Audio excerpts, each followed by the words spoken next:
Yo, what up? It's Donut, and you tuning in to all your Illuminati news. And we got a massive hidden codes decode episode for you today as we are approaching the full moon ritual. A lot of stuff happening in the world. I mean, oh my goodness, and it seems to be all connected. And we're going to get into symbolism, Gematria. We got Ball Don't Lie with us. Decoding with Cody, first time on this channel. Make sure to go subscribe to everybody. The Truth Codes RAMBO. Go join his Patreon. And TOMMYTRUTHFUL. Y'all know about TOMMYTRUTHFUL in the Truth Mafia. Mafia. But yeah, I mean, I've been looking into this full moon ritual.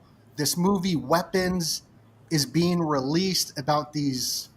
Well, you could see I'm trying to work around the algorithm. It's going to be hard, I guess, for the first like 5 minutes. I'll be like, yeah. But the little ones go missing. And at the same time, we got this tragic event happening in Texas at this lake right in the beginning of the Jason months, which I heard you guys bring up in your last podcast, which I was like, oh my goodness, there's probably a connection there with Jason and the 33 holes. Not a lot of people know this, but Jason got 33 holes in his face if you include his one nose and his two eyes.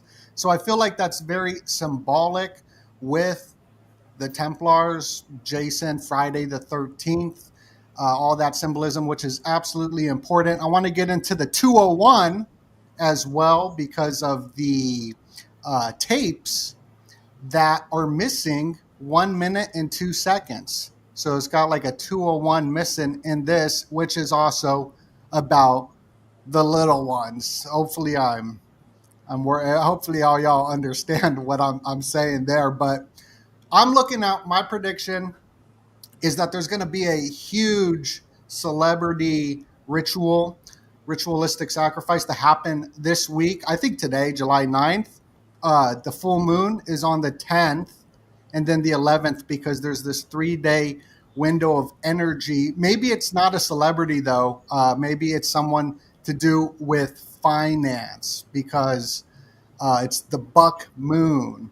And for a while, I've been connecting it to Young Buck, actually, G Unit 50 Cent in a King Kill type ritual, which there is a lot of symbolism to connect the 50, the currency collapse, and Young Buck's album with the 10 bullets, which is on the 10th, the Buck Moon. I don't know, but that's just what I'm looking at for the shortest day of the year.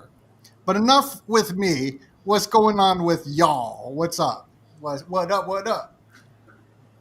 What up? I'll be the first to say what's up. What's up with you, Donut? Nothing much. What's your thoughts about that, Tommy? Yeah. This month is full of major astrological alignments, and I think that's why we're seeing a lot of these events take place right now, like what happened in Las Vegas. They want us to believe that 60 poles snapped in half by the wind. I'm not buying that. Whole power outage there. A lot of people are still without power. Then Texas takes place right after that one. This is all as P. Diddy's verdict comes out. So it's quite fascinating. And the date I'm looking at, my brother Donut, is July 17th. And 17th is because we enter Mercury retrograde. And the elites love to do these events based on astrological alignments and tied to numbers. And 17 is a huge kill code number. So that's the date I've had my eyeball on Well, lately. dude, the emoji. Look up like the calendar emoji, and if my computer freezes, I'll leave, but you guys will still be here, and it'll take me like 3 minutes to come back on. My internet's been weird, but the calendar emoji is set on that day, July 17th. Oh, So wow. No yeah, way. I didn't even yeah, know that. That's yeah. fascinating. So I think something's up with that. That's very fascinating. Did you guys know that? I had no idea, Me personally. neither. That's new to me, and that's the one you. I didn't know it was a 17 day because I see it on Canva, but I didn't know it was July 17th. Yeah, isn't that weird? I think that there's Well, something up well, with that. Matrix is 17. We're in the Chaldean cipher. I did a whole decode on this. The number 17. Neo is 17. It's a number tied to Nibiru, Enlil, and Enlil was a god worshipped in Mesopotamia, Samaria, in them times. He was the son of Anu, and his brother was Enki. So Enlil kind of merged into Zeus, Jupiter, and then Enki, Poseidon, Neptune, Ptah in Egyptian mythology. But yeah, there's a huge connection to the Matrix and Neo with that 17 number. Now, I think it was Rambo or Cody bringing up that we're going into a Saturn retrograde in one of the last videos. I'm not sure which of you brought that up because I watched both your videos before this. Was that you, Rambo? I No, think. it wasn't me. Saturn retrogrades. Oh, Yeah. it was Bedell. Shout out to Bedell. Okay. Yeah. Okay. Yeah, yeah. Yeah. Go ahead. No, What's your I was gonna say Saturn is a distant planet, and when it goes retrograde for a really long time, unlike Mercury. And yeah, so I guess the person who mentioned it could expound more on that. Mercury retrogrades tend to be that's the one planet whose retrograde is focused on the most, more than any other planet. I suspect it's because it's the closest planet to the sun. Yeah, I Uh, guess he was saying that it goes all the way into November 28th. So you're right. It's like yeah, a very long one. Doesn't it have an 88-day orbit, Mercury, guys? Am yeah, I wrong? Mercury has an 88-day orbit, and also the magic square of Mercury. Every planet has a magic square, which is used in actual magic, including the sun and the moon, Yes, up sir. to up to Saturn. They're not including Neptune and Pluto. But the magic square of Mercury is 8 by 8, and why Wow. that and why so that's why 88 is a Mercury number, and why that's also significant because 8 by 8. You know what is the 8 by 8 grid? It's the chessboard. Yep, So yep. yeah, And Oh, I think wow. there's 88 constellations, yeah, and the Lahaina event happened on 8/8 in that 808 area code, which was the anniversary of Trump in the situation that took place with him at the raid down in Mar-a-Lago on 8/8 a year prior to that. So it's a big number. It's tied to the Lionsgate portal, yeah. and that gets into the star Sirius, Canis Majoris, that whole period, like 8/8 through 8/12, I believe it is in that time frame, Oh, right? wow. Yep. Yeah, and then like on that, yeah, that's a huge thing. And and don't forget the Back to the Future connection. He mentions we're going to see some serious stuff, and then he says, and then they time travel with a vehicle, which is Mercury, the god of transportation. So Yep, yep, yep. Mercury and Sirius are both tied in that opening scene to Back to the Future. And as me and Rambo have been talking about on our weekly live stream, a lot of Back to the Future stuff going on right now. So in the past months, and you just had Ozzy Osbourne doing the show Back to the Beginning, and that was on the same day or the day after these floods started. So lots of and the vehicle that crashed, the soccer player that crashed the day before, was also exactly on the 40th birthday of the release of Back to the Future. So we've really been hitting on that movie lately. So Ozzy Osbourne, that's interesting that it's to the beginning. Wow. Mm-hmm. Wow. Yeah, there's a lot of a lot of symbolism going on in the world. Cody, what's your thoughts on all this?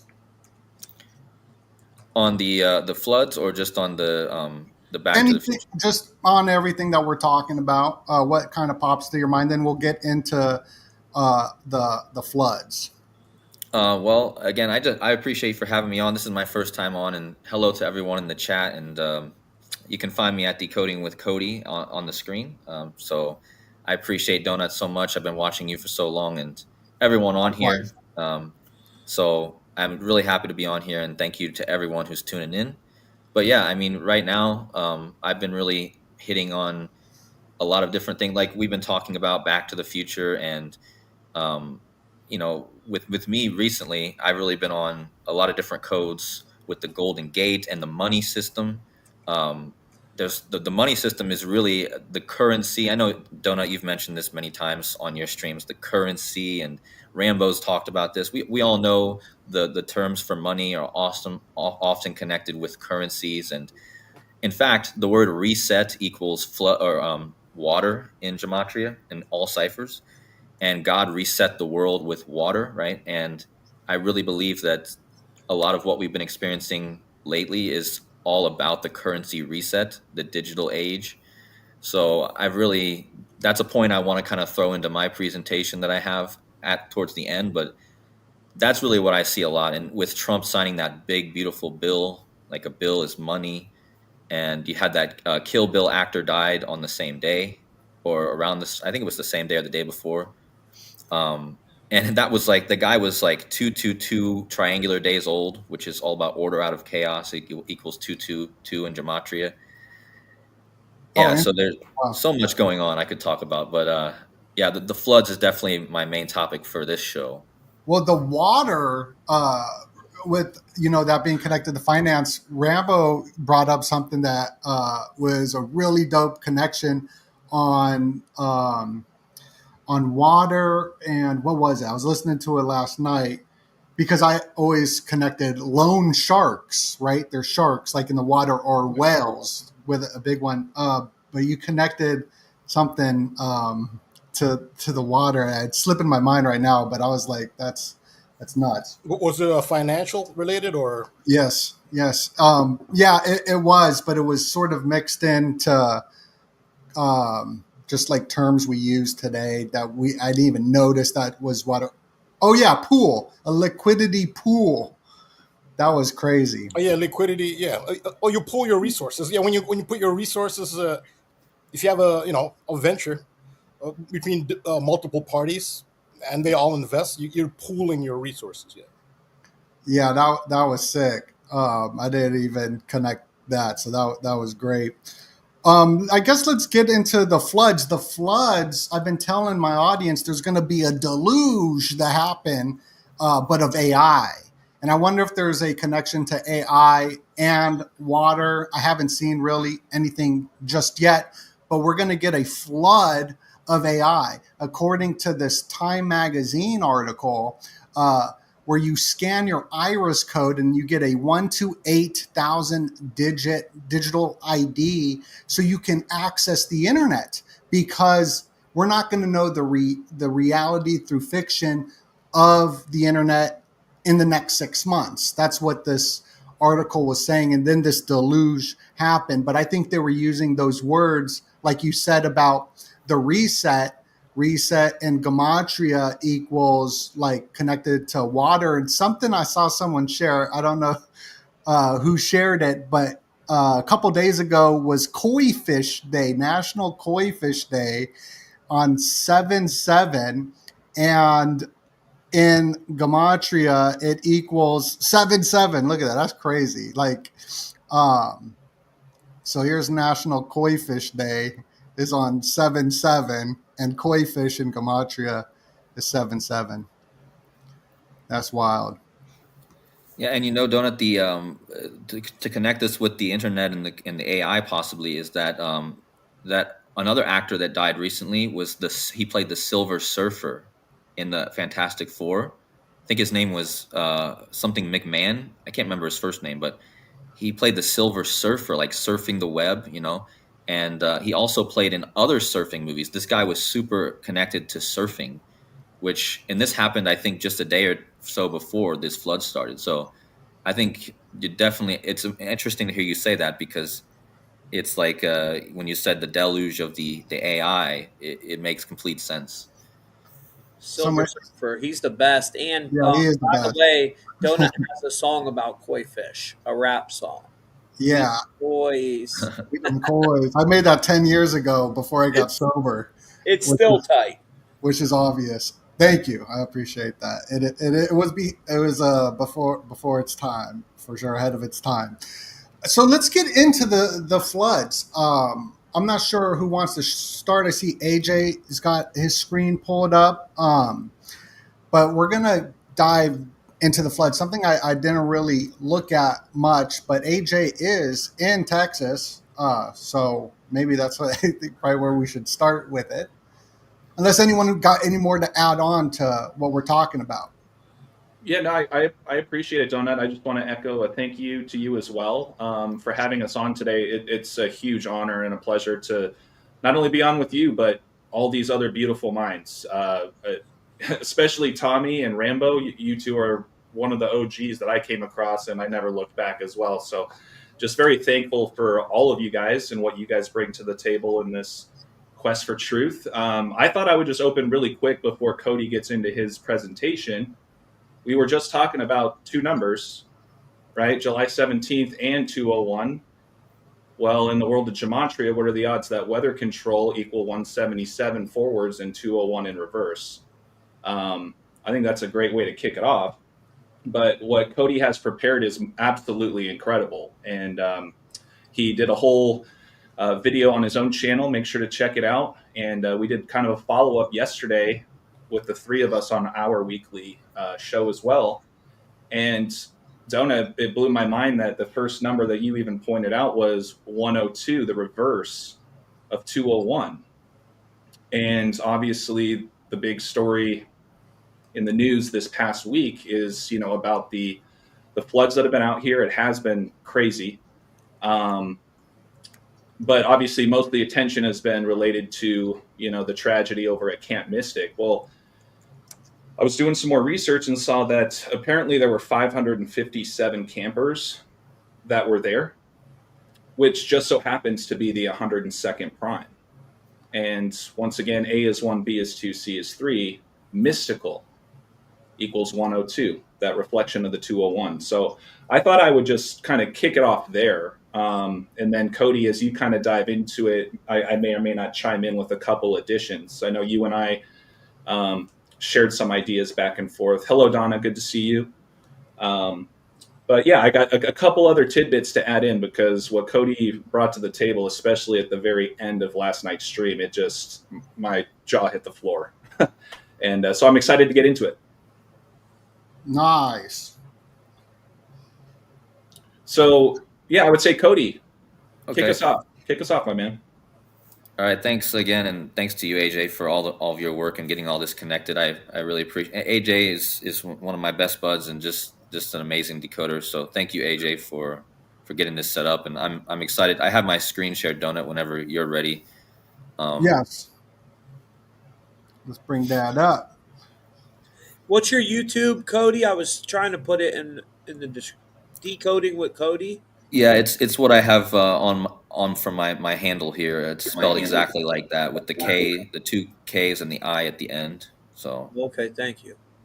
I'm gonna subscribe to you, bro. I got everybody's links down below. Make sure to go subscribe to everybody. I got everybody's links down below. Yeah. And just to make sure, can you guys see my screen? Yeah. I went to full screen, so hopefully it's easy enough to see. Oh, I guess I am subscribed to Cody. I didn't even know that. Yeah. So just for introduction, on our channels, me, Rambo, and AJ, and I know Tommy and Donna often uses Gematria as well. My channel tends to be Gematria focused, but in this decode, we're going to use just giving a quick intro here. I'm going to use the 4 base ciphers of Gematria, just the English forward, which is just A is 1, B is 2, up to Z is 26. And then that's also the reduction cipher, where you reduce every double digit down to a single digit. So for instance, J has the 10th letter, 1 plus 0 is 1, so J has a value of 1. And then you just do the same thing for the reverse ciphers, because everything's reversed and flipped in this reality. So in the reverse ciphers, you just do the same, but you do it in reverse. So Z is the first. And just to kick it off, it seemed like the way this riddle played out, it was also connected to Gematria, the riddle itself. And you'll notice that I posted here, Gematria is a central tool in Jewish mysticism or Kabbalah. So mystic is in the word of mysticism. And this this is a big part of this whole event. It was Camp Mystic, which was a summer camp. So check out the gematria of these three words here. First Oh of all, wow, this they was, like all perfectly aligned together. Yeah, that's really rare. You don't, so that's like hitting hard in that cipher. yeah, this is what we call a super match, is what or there's other phrases for it, but this is what we call a dead on super match in gematria, where you have all four of the base ciphers. And so, what are the chances that summer camp is a direct match to Camp Mystic? So that means that the word summer is also a direct match to mystic, because camp is, of course, the same gematria. So summer and mystic also equal the same in gematria. So this happens in summer, Camp Mystic. And this is happening just north of San Antonio. And as I'll get into, San Antonio is a big part of this. So yeah, that's a huge part of it. And but the big number here is the 74. This is a huge number in gematria, and the reason that is because this happened on July 4th, right? Which in the United States is a holiday, which is Independence Day. And there's a kind of a reason, I think, why they gave us this day, and I think it's all about the numerology, because holiday sums to 74, and this is our national holiday where we celebrate Independence Day, which also equals 74. And notice over here on the left, in the basic ordinal gematria, which is A is 1, B is 2, all to Z is 26, Jesus has that 74. Like this happened in Central Texas, which equals Jesus Christ. So notice how Jesus Christ has the 74, like Central Texas. This is in the same cipher. But in the base cipher, Jesus equals Jewish equals cross equals Messiah equals gematria equals occult and equals gospel. So all these words are associated with Jesus. And so the gospel or the occult also, we talk about that here. And the occult means hidden. And mystic also means secret. The word mystic comes from mystikos, I believe, which is Greek for secret. So occult and mystic are actually very related. They're about secrets and hidden things. So the Camp Mystic even connects to the occult and the hidden. But what I found, which really brings this all together, before I even really get deeper into the numbers, was, and big shout out to one of my subscribers for bringing this to me, there was a movie that came out in 1993, which was about a similar event on July 17th, 1987. How about that? We were just talking about July 17th. Right. And there was another flood of this river where 43 people were perished. And it was on the same river, the Guadalupe River. And they made a movie about this in 1993. And you guys can see the title here. Right. That was like the big thing with like the save. I don't even want to say the word, but save the the little ones. I think that's a good Right. one. But that was like a big part of the that movement. Yeah. Continue. Sorry. Yeah. No problem. And that also connects to that, I'm sure. And it's just crazy that in 1993 they released this, and then they gave it this title out of all titles. And again, this wasn't as big of an event, but it wasn't not as many people perished, but it's still the same river. And notice the helicopter connection. We're going to talk a little bit about helicopters, but there's also a helicopter on the front of the movie. So, but what I really wanted to get into was, and just out of respect for the people, I blocked this out. But I wanted to really point out the picture they put out in the media of some of these people with the Jesus holding, something holding. You guys can see it back there, and Some look at little ones. the little one, yeah. And notice Jesus said in the scriptures many times, "Be like the little ones," right? Oh, And weird. so notice, as I told you before, this all happened on July 4th, which is all about the 74. Well, the teleplay director of this movie was David J. Kinghorn. What a name, because I believe this is kind of symbolic of David, who is the lineage of Jesus is King David. So notice it has King David in the name, and it has the J. And anytime I see a J, like Donald J, it's a reference to Jesus, I think. And so you got David J. Kinghorn, which equals 74. Like Independence Day. This is the guy who directed this movie in 1993. So, And Cody, you know that series that David just finished up on Amazon Prime. Did you see that series? no, I didn't. It's What was about that? King David. It was like a trending series where he fights Goliath, and it's a new series that came out. So that just finished up. There's a big 40 connection with all that. You know, 40 is another number tied What to was that Jesus. called, Tommy? What was the name of that? I wanted to jot that down. The House of David, I believe, sir. Okay. Thanks, Also, brother. like 7/4, that was the date chosen for July 4th, even though it wasn't even the correct date, 7/2. Right. And then you had all these different founding fathers pass away on that date too, the 7/4 date. So, Yep. wow. And the word killing in Gematria in the same cipher also sums to 74. Yeah, So, Okay. that's a big one. It's the mirror reflection of 47, like the 47-degree Masonic compass. But I can't get over that event, Cody, happened on July 17th of 1987. Now, 1987 was the year that HARP was patented. Remember? It was oh, patented wow. on Yeah. 8/11 of 1987. And before you guys, we went live, we were just, well, in the beginning of this live, that was the date I said I believe something's going to happen July 17th due to Mercury retrograde and the connection there. So, yeah, that's interesting that was. I bet you there's a connection there, though, between them dates, July Yeah, 17th there's and something Art. up with that. Yeah, the July 17th, but also a big day coming up is 7/13 when the new show coming out. Shout out to Ani Osaru, pointed out the Institute film is coming out on this date. Now that's when No the way. that's when the Trump attempt happened on 7/13, which is just a huge number. But I'm still looking out. I think the full moon energy. There's this pattern recognition of someone famous passing away. Remember the Matt Perry one? That was like a huge one. I think we're gonna have something similar to that. What, Uh, the Institute, are you talking about Stephen King's novel, The Institute? yeah, yeah. So Oh, my God. so they're That's making a amazing. film. Yeah, I'll pull up a slide of it. Do you want your screen back on it for a minute? No, no, you're good. You're good. I'll just show this just because it's interesting. 1 second. The Institute, and shout out to Ani again.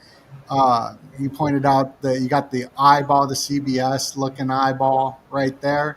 Then right here, you even have the what we just figured out thanks to Rambo that this is connected to Saturn as well, the chessboard. No, And to Mercury. Mercury. Thank you. Yeah, 8 by 8. And he's doing the okay hand sign too. So there's definitely it's going to be a crazy show. And here's another here's the thumb to it. You got the chessboard as well, sort of underneath there as well. That show's going to be sick. Yeah, dude. I mean, that show, it's kind of a spin off of what they were doing with the Montauk Project. I just got done reading The Institute. Remember, I told you, Donut, that was that book I read. It took me forever to read it because I only read it a couple chapters in the morning. But that's where the government snatched the little ones with special abilities and kind of used them as like weapons, right? And it was this place called the Institute. Children, kind of like Stranger Things. How we had 11 in Stranger Things, and that was originally going to be called Montauk. It's all based on the Montauk Project. But yeah, I'm excited to see that. And this episode's called "Strange Things Are Oh, Happening Worldwide," just like Stranger Things, and we're about to crush through 1,000 people. So please smash that like button, share this video out, go subscribe to everybody's YouTube and Rambo's Patreon and all that. All them links is down below. But Cody, Tommy, you got anything else before we continue? no, no, no. Go ahead, I buddy. can't. That's dope that you read it. I'm gonna have to check that out. Yeah, it's a great book though. Check it out. Very long. So Cody, please continue. Yeah, thank you. And just to mention what Tommy was talking about, that Montauk project, I've done some looking into that. That's actually somewhat connected to Sirius, and we might talk a bit about Sirius and these floods here in a bit. Um, but yeah, the just to get back into this real fast, I forgot to mention that the beginning of this movie, and thanks to AJ for finding this on YouTube and pointing it out to me. I didn't watch the whole thing, but he did, I believe. And at the very beginning of the movie, what do you see? This is like the first scene. It's the church with the cross. And in my slide part of that, I'd mentioned how cross equals 74, like Jesus, like Messiah, like gospel. Parables also equals 74. Jesus spoke in parables. So yeah, first thing you see is a church with a cross, and then they go to another church where the camp's at. So that's and they're singing about how Jesus saves them. So the whole thing was initially all about the religious Jesus narrative. But I really wanted to get into the etymology of the name Kerr because a lot of these floods happened in Kerr County. That's where the majority of the news was coming out of.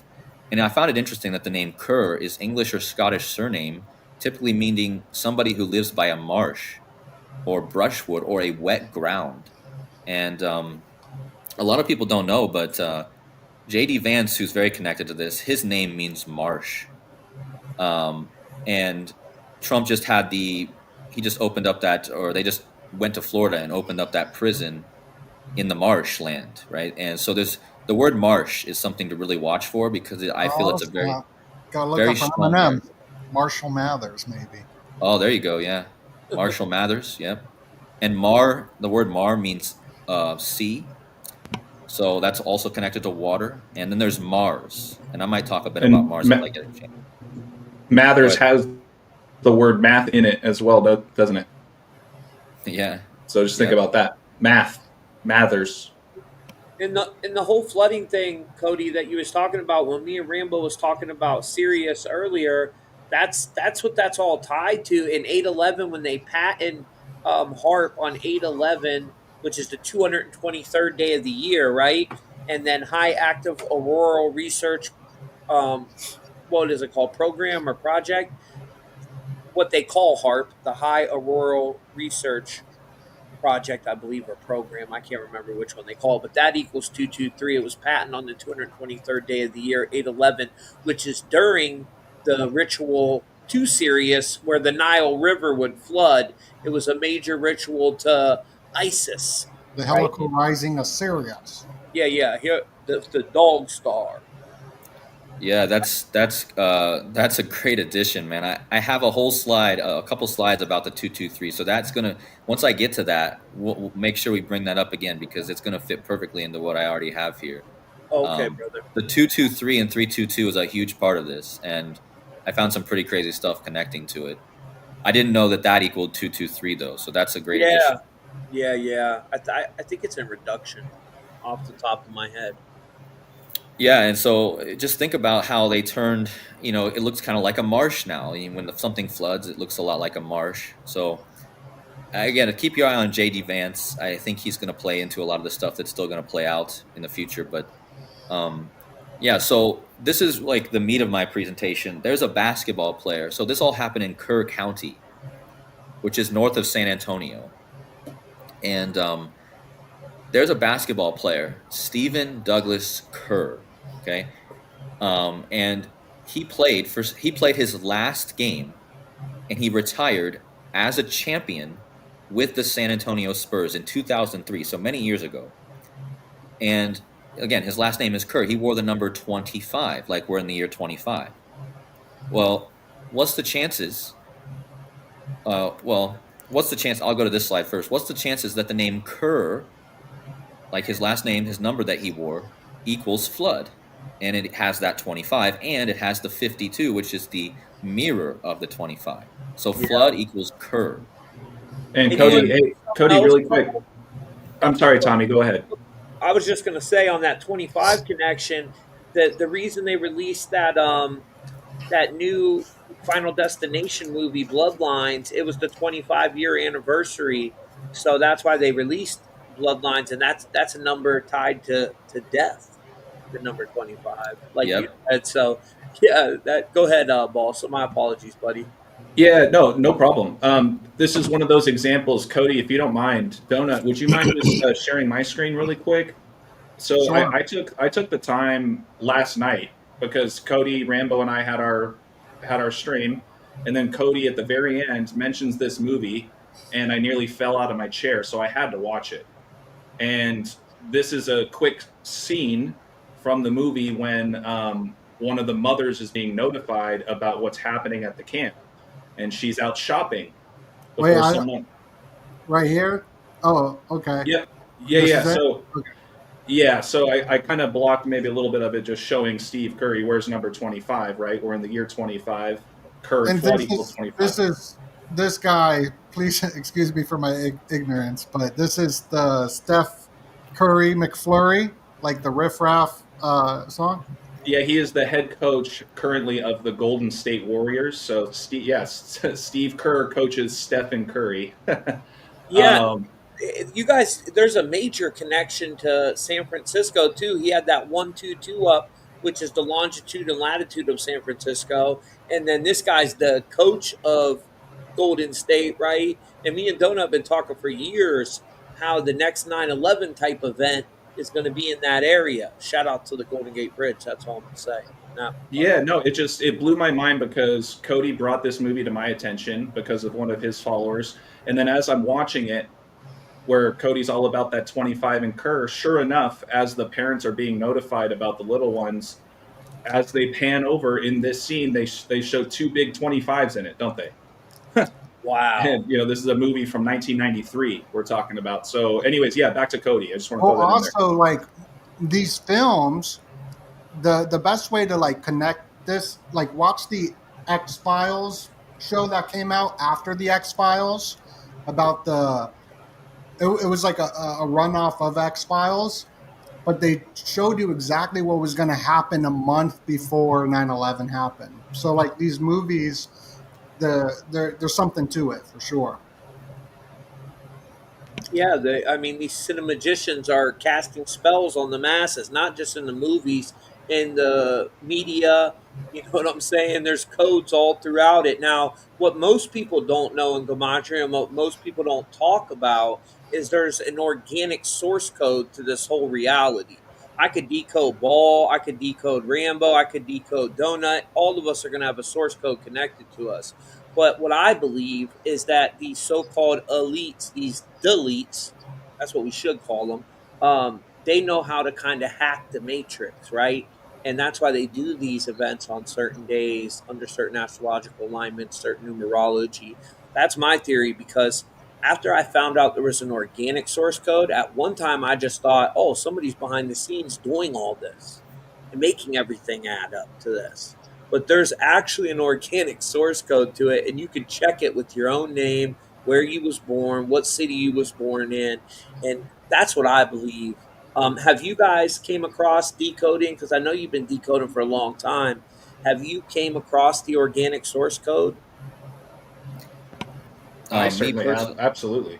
yeah, me personally, I even today I found something with my family that absolutely blew my mind. It's I awesome. all the time I look to my organic code with my family members, and man, it's if you look into the numbers, you really see something bigger is at play here. So I definitely agree with you, Tommy. That's a great point to bring up. Yeah, Um, I think they know how to manipulate it. You know what I'm saying, Cody? I think they know how to shift the energy with it, and that's mhm. just completely my theory on it. Because at one time I even thought like maybe AI was doing it all, but I think they do them events, they make the numbers line up, and it's a part of some type of Masonic number magic that they're doing. That's just my theory on it. Absolutely, yeah. I think it's a lot to do with some sort of manifestation magic or Right, something like right. that. Yeah, something like that. 100%. Yeah, I do have my. If I put my name, my last name, I get my birthday in the Elizabethan ciphers, which we already talked about that much. But the Elizabethan ciphers are Francis Bacon ciphers, Yes, which are extremely a key part of the matrix. So you consider how important Francis Bacon is, very just to, important. to Freemasonry and to the English language. His ciphers, and Manly P. Hall teaches the Francis Bacon ciphers. Yep. In the what is it, the secret teachings of all ages? Yep. Yeah, well, yeah. So my birthday does come up when I put my name in the Elizabethan cycle. That's crazy. Yeah. Another cipher that people sleep on, Rambo, is the Chaldean cipher, and it's based on 1 through 8. It goes all the way back to the Akkadians. Not too many people. That's one of our oldest ciphers, and like not a lot of people know about it. So I think we should teach more on that one. That one and Francis Bacon is so important, man. Yeah. So So yeah, now, Chaldean also has some numerology that goes along with it. Yeah, So it's Chaldean, it's Gematria, but it's also Chaldean numerology. It's pretty complex when you yeah, look it's at the deep. whole, yeah, the whole Chaldean system, and they even take into account the shapes of letters. The shape of the S, the shape of it's pretty. The Chaldean is pretty. It's more than just the Gematria. It's pretty complex. Yeah, I love it. It's one of my. I was gonna mention Chaldean right when you said that, man. You're on the same wavelength with me tonight. Everything I'm getting ready to say, like you're always like, I'm talking about Tommy. You're always saying it right before I was gonna say it. So, yeah, I use Chaldean myself in my organic life. I found that that's the cipher that codes me the most. Yeah, Um, that's crazy you say that, Cody, because when you really look into it, I've read many books on it. They said it carries the energetic frequency of like a name or a word, so it breaks down the energetic frequency of it. So it's really good to use for decoding a person like yourself. When you're decoding your own life or something right. like that. For That's example, my mom's full name, her maiden name that she was born with, and my dad's full name he was born with equal the same in Chaldean. And the date I was born, when you type it out, June 19th, it also equals the same. So my two parents have the same gematria. They came together and they had me on that date, and it all has the same gematria. So, that's And then so amazing, man. I'll yeah. give you my quick example. I was born on March 15th, the Ides of March, which is the 74th day of the year. Cody just talked about 7-4. I actually played the character Jesus at my Catholic school growing up. And sure enough, in the Bible, they have the miracle catch of 153 fish. That's how you write my birthday, 15/3. And I'm a Pisces, which is the fish. So I don't know. I mean, yeah, I'll just throw that in there. Donuts is his big number tied to him is 31, and that's another in Chaldean, which is another number tied to the matrix in the Chaldean cipher. And have you guys ever looked into the cards, like the cards of destiny or birth cards?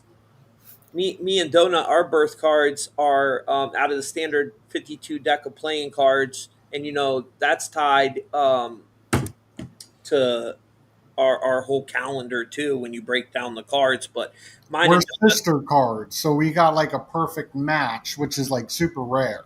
yeah, Mama 10 of diamonds and Donuts the queen of clubs, which our cards are sister cards. So we was Yes, like Queen. yeah, we was always meant to be best buddies. It's kind of crazy how that worked out. And I want to give a shout out to Laura Hughes, sent a super chat.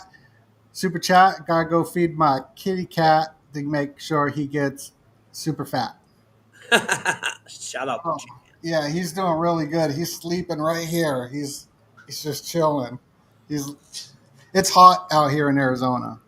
It's 118, I think, today, Holy or moly. 117 or 116. I don't know. Well, think about them people in Las Vegas, Donut. They still are probably without power. I don't know. I've never been to Vegas, but I would imagine it gets pretty hot out It there. does, but not as hot as Arizona. I mean, I feel bad for the old people that are without power. But sorry, Cody, go ahead and finish your decode, brother, because it's definitely you're on point with this thing. Yeah, I appreciate you guys allowing me the time to take this. I am trying not to make it too long. I should be able to breeze through this so we can add some more stuff. But again, to go with the Kerr thing, Steve Kerr equals 52 or 25, like his name, or he wore number 25. This happened in Kerr County. His last name is the same as the county. And what's the chances he finished his career just south of Kerr County wearing the number 25? And then now, 23 years later, in the year 25, you get the flooding in Kerr County. I mean, just wild. And not only that, but his full name that he goes by has a gematria match to Kerr County. What's the chance of that to go on top of to what I just showed? And in one cipher, Steve Kerr equals Kerr County, and 4th of July. So I thought that was pretty wild. But the big number for flood, one of the big numbers for flood in Gematria, when you run the alphabetic order in reverse, flood equals 83. And this is Enlil equals 83, as Tommy mentioned earlier. Enlil, all about floods and storms. Well, Enlil equals 83, flood 83, and Stephen Douglas Kerr, his full name, equals 83, like the Guadalupe River. Now, in 2003, when Steve Kerr won the championship and then retired with the San Antonio Spurs, that was the 2003 NBA Finals. Well, if you type that in Gematria, that also equals 83. So that's pretty crazy. Yeah, and he's talking. There's different ciphers for the audience, because I know some people are probably like, "Shit, Tommy said Enlil equals 17." Well, that's in Chaldean. Enlil equals 17. He's talking about a different cipher. So there's different ciphers. I mean, there's reverse ordinal, reverse reduction, English ordinal. So many different ones. Pythagorean, which is a reduction, but Chaldean, sepentry. So I just wanted to let y'all know that. Yeah, that's a good point. I mean, I try to stay to the 4 base, and my favorite ciphers are the base 4, the Elizabethan that Rambo introduced me to, and then the Chaldean and the the Latin cipher. Why'd they change it to Latin? That kind of pisses me. It was Jewish, then Hebrew. Well, Hebrew, then Jewish. Now it's Latin. Like, who made that change? It was actually originally known as the Agrippa cipher. Right. Okay, so we need to stick Agrippa, with that. Yeah, Agrippa is I guess he's a Freemason scholar, and I guess I don't know if he's a mystic as well, but that's the same way Francis Bacon came up with some ciphers. Yeah. Agrippa did. That was actually originally it was never called the Jewish cipher. Oh, It's never really been called. That's not an official term for it. well, that's what they call it on that one Gematria website. I Yeah. forget their name, but that's what they call it on there. So I've always wondered, why did they change it like 4 different times? Yeah, it was never called. Jewish cipher has never been the title for that cipher. Agrippa or Latin is more accurate. Interesting. Yeah. So okay, that's what we call it on truthmafia.com, Latin. We stuck with that one. Yeah. So that's fascinating. I actually made my own cipher, Rambo. You should check out the 369 cipher, bro, based on 369 in Nikola Tesla. And there's some crazy things in that one. Well, yeah, that sounds interesting. Yeah. It starts. A is 3, B is 6, C is 9. Then it starts over all the way through Z on the 369. And there's some crazy connections in there. I found, especially with my name, it blew my mind. But go ahead, Cody. I'm sorry, buddy. Oh, no problem, man. That's interesting. I'll definitely check out that cipher too, because the 369 is huge. It's huge.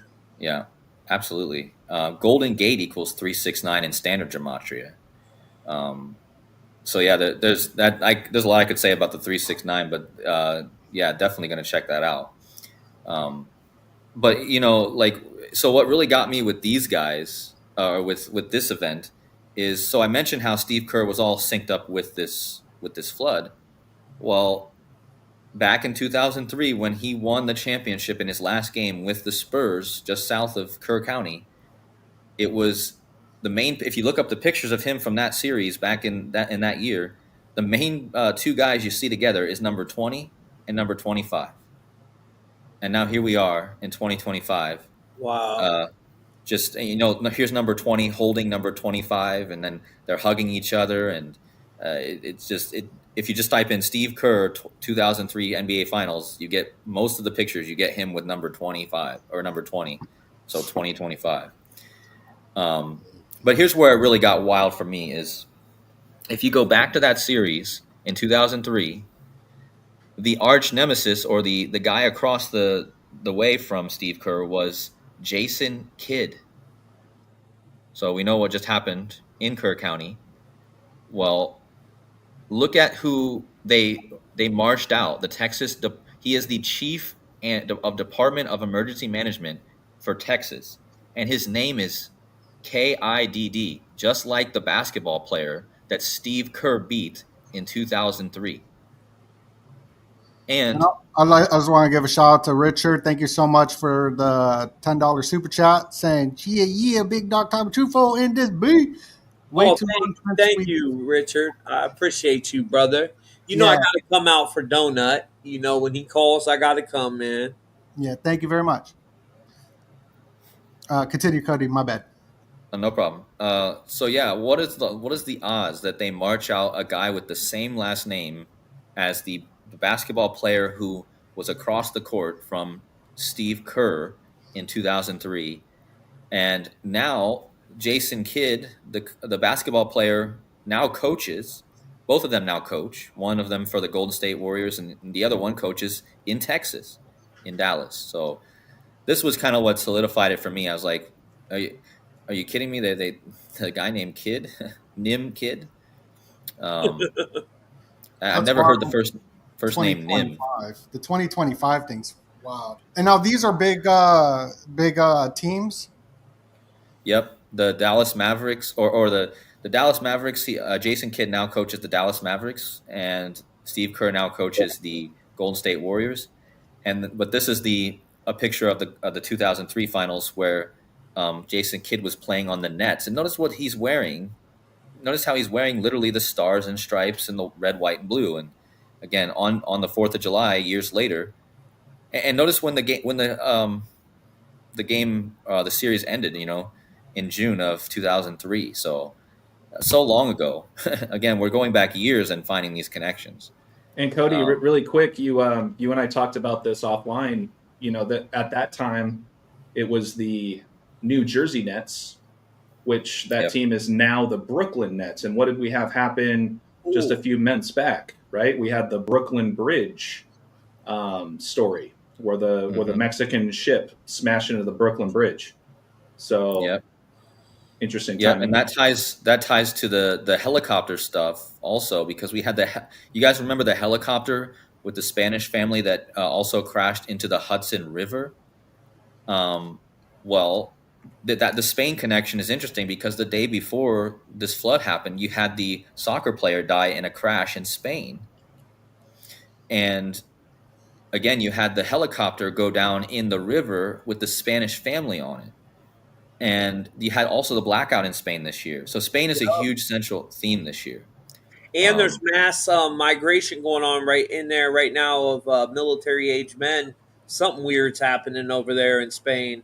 I don't know what they got planned, but it looks kind of suspect to me. They opened Yeah, definitely this year is the year of Spain stuff. So just keep our eyes continually on that stuff, because and that may also connect with Spanish. All these San Antonio is essentially Spanish. So I think that's where, because Mexico is the key point of where all this is, the border stuff, and the Texas being on the border with the Mexico, and they speak Spanish. So I think that's where it kind of all connects with the Spanish theme. But Steve Kerr, another crazy sync, and again, this one's a little bit more harder to believe. But if you go from the last game of that NBA Finals to the start of the flooding in Kerr County, it was 8,055 days. And numerology, zeros can be removed. So 855 is the same gematria in Latin, as we talked about that cipher, as the name of Stephen Douglas Kerr. That's his full name. So that was pretty crazy. But this is where we get in, and this is where I really wanted to get to with the 322, because the guy who founded this camp, this Camp Mystic. Oh, wow. He died on the 322 day of the year, and he died in Kerrville, which is where the flood happened. Wow. And this connects us to currency, because look at the year he died, 1929. What happened in 1929, guys? The Great Depression. Yep. Guys, I'm pretty sure we're heading for a financial depression at some point. Maybe we have one final hurrah with the markets, but it's possible that this is also coding for a possible economic. And did you mention that he died November 18th, 322nd day of the year? You said that? Yep. That's what I was bringing up now is that day he died. Yep. And Cody, this is crazy because we just did a decode on Final Destination, Bloodlines, me and Paranoid American. Shout out to my brother, Paranoid American at paranoidamerican.com. And in that decode, he was talking about the logs from um, Final Destination 2. Remember where the logs came out and took them out? That's what Mm-hmm. started the whole thing in there. And logs equals 322. Oh, And really? yeah, and Fibonacci. And then this whole year, that was like a blockbuster movie that came out. So there's been a huge connection. I don't know if you guys remember this, but there was actually a Spanish family that was watching the movie and the freaking roof collapsed on them and they escaped death. Did you guys see that? Yeah, that's What, wild. really? And also, if you watch that film, Yeah, bro. it's like a 1929 vibe, like pre-depression with the flappers and all that, like vibe. And it goes into psychology. I think if you haven't seen the film, it starts off with it's all about money. You got the rich elite going and having a good time. And then through civilization and its discontents and the resentment that most of the world carries, which we see in all these types of protests, which is absolutely weaponized psychologically with eat the rich kind of mentality, then they all start like getting hurt, like passing away in the beginning. So you got all these rich people passing away in the beginning, but the way that they filmed it, very psychological. It was funny. So they made it hilarious seeing all these people pass away in the beginning, but then as the movie continues, it's not as funny. Did you Are you catch talking that about at all? Final Destination? Yeah. Did you Yeah, catch that at all? Like, yeah. And did you see the little kid that got yeah, so I didn't want to say that, but that's exactly what I was getting at. Like, it was yeah. hilarious with the piano. Yeah, well, the penny caused everything, and then The penny, yeah. The and, penny. and the penny said 1969 on it, and then the guy that was going to pass away at the tattoo shop. Spoiler alert. His address was 1969, and that was the year we allegedly went to the moon.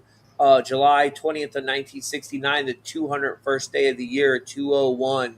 That whole event, 201 Oh, situation. and also, President Trump has removed the pennies, I believe. The death of the penny. So I What? believe there's something there too. Yeah, that was Are like you a big, kidding? a big story like a couple months ago. I don't know if it totally went through, but they're not going to make that printed anymore, or however they make it, not printed, but I don't keep it does millennial. go into the it I, goes into the UBI and stuff. So like with the whole market stuff going on, absolutely, it's all connected because the big push is this new party by Elon. It's all connected to energy credits, going back to the technocratic system of social credit scoring of UBI, which will be UBC, universal basic compute. So the way that people will eat in the future, like a Ready Player One scenario, will be that they are going to get access to the AI as the payment system. So instead of getting paid universal basic income, you're going to get paid like credits that you credits, can right? access the AI that will go mine you the currency. Yeah, I agree with that. I think it'll be based on though you'll get just like how Microsoft has on their if you use Microsoft's search engine, you like get credits already. They're already setting it up that way for searching. You get credits and using this, so it's going to be like the time your life force that you put into their system. That'll be based on the credits you get. And plus, if you don't speak out against the government, they could turn your car off, or say you got a warrant in one of these set up societies where they got the smart grid, the smart city. You'll go to get in your car to go to work. These self-driving cars, that thing will lock on you and drive you right to the police station. I mean, this is where we're headed with their smart city, smart grid, social credit score system. People don't see that, but that's where we are headed in the future. And the November 18th days, super connected to money too. If we go back to Young Dolph Illuminati paper route, which showed like the money on it, he was assassinated around this time. I believe it was November 17th, as though. But it was during this blood moon. So there's full moon the day before or during it. And then Evelyn de Rothschild as well, who was running the Economist magazine, which shows all the money. It's the Economist. It's about money. That magazine passed away on the November 17th or 18th day, the day of this full moon. Buffett or someone similar. That's the day that took place, without me saying it, the Code Red situation over in China. The original event started on November 18th of 2019. So, but that was Well, a non-leap year, I think. So that wasn't the 322nd day of the year, because it met on a leap year. I think it's the 17th. it moves. Yeah. Yeah, Yeah. moves. So Yeah. both of them days are very symbolic. And remember that day Donut was on the newspaper when we decoded. Yeah. Yeah. What was Leave that? the world behind or something. No, it It wasn't. was something like that. The It House was, of Usher, the fall yeah. of the House of Usher, about the pharmaceutical family. Remember? Right. So Cody, this heart right here, when I was listening to the podcast, speaking of symbols, and AJ brought up how the heart sort of looks like the eyes in the skull and bones. I think that was a good catch there. This is like the heartland. How's this connected with the heart symbolically? The symbol is a heart. And I know there's a connection there. Yeah, Donna. I'll just say, I'm very new to starting my YouTube channel, and that's why I'm very thankful to, be on your platform today. Please, make sure to like and subscribe to this video and everybody else involved. But my whole theme this entire year has been about the theme of love. I can't get away from it. In every example, just think about the Oklahoma City Thunder, who just won the NBA Finals, who are sponsored by Loves. Like, they literally have 5 hearts stamped on their uniform, on their chest. And actually, I didn't even see this until last night. But of course, once again, there's a heart sitting right in the middle of it. There is so much I could say about that. It also, if you look at the etymology of Jordan Maxwell's research on the Illies, right here you got the two, the hill, the hilly, the Illies where the elites rule on top of the hill, and then at the bottom is the villains, the villi, the village at the bottom. So right here, even in this, but that could be way too out there. But yeah. Yeah, there's a lot. I don't want to steal Cody's thunder here, because if you guys are impressed with this 322 connection, everybody watching, you guys are about to get your socks blown off with this, because it's unbelievable. The heart ties into the deer symbolism too, guys. If you look into the etymology of the word heart, it comes from herot, meaning the male deer or the stag. And we had a major, I don't know if you guys remember, but like 2023 and 2024, it was so much deer symbolism. Oh yeah, the buck, right? We got the buck moon coming up, and the buck on Leave the World Behind. It's like the deer, right? The buck. Yep. And that's what the movie was about. That movie was about the ending was about currency. And so, hey, Donut, really quick, maybe I'll just take this opportunity to share the one visual I wanted to add in this, mainly because when you and I talked before this live, you were telling me about the buck moon. Right.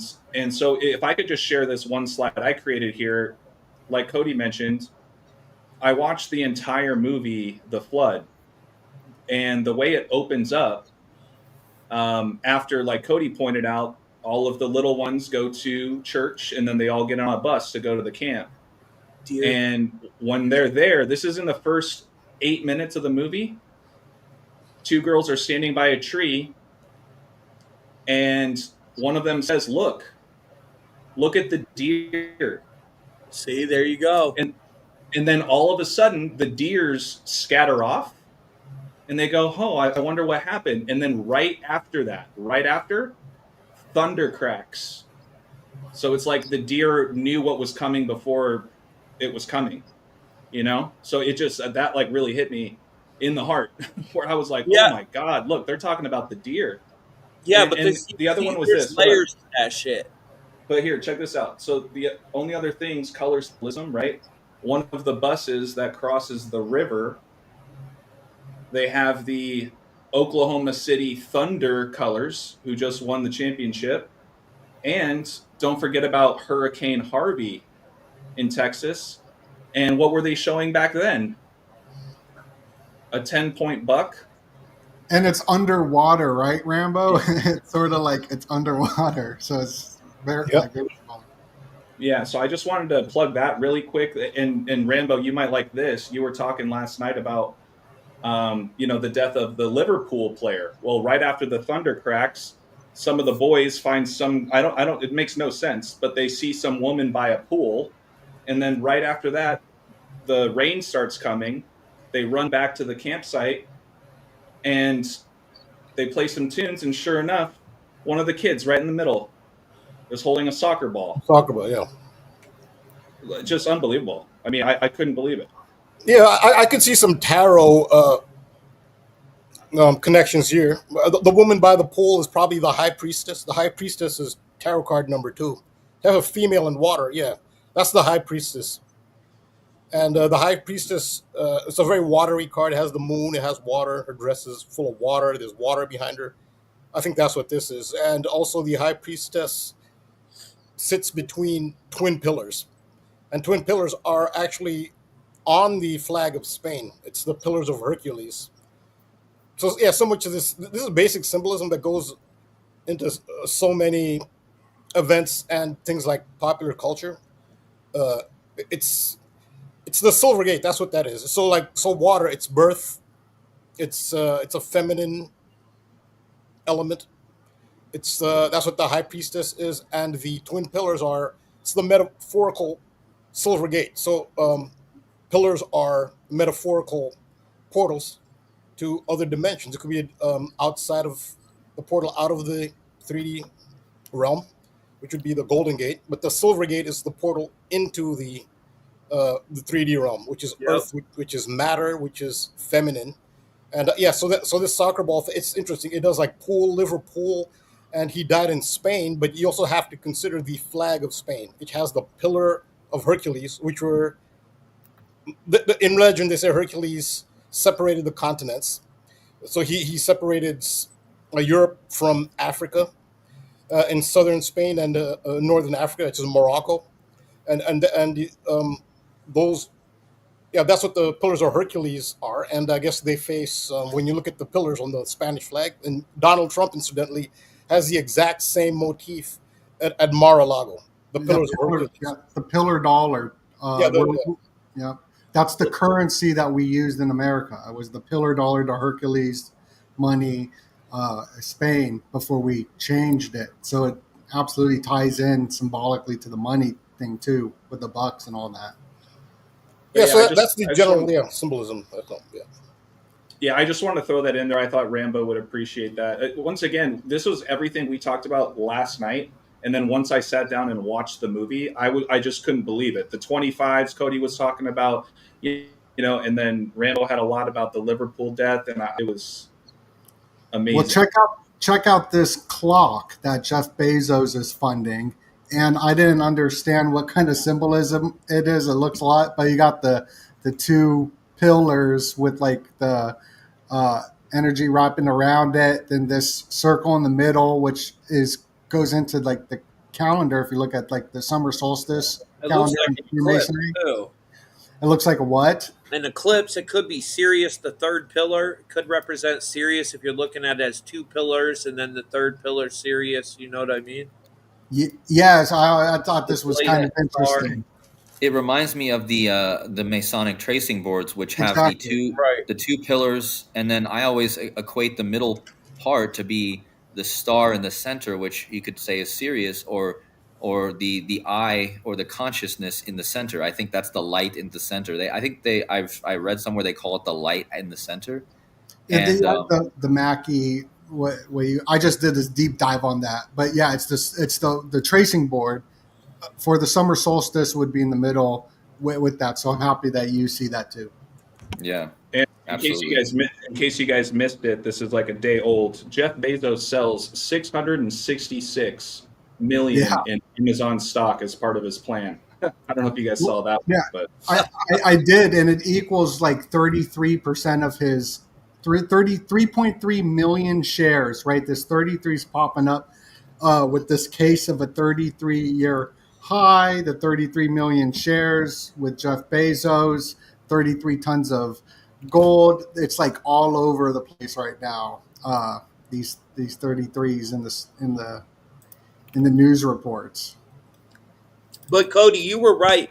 In Freemasonry, that third star it represents Sirius, but there's also a connection to the third eye, the pineal gland, there as well, Right. with that symbolism.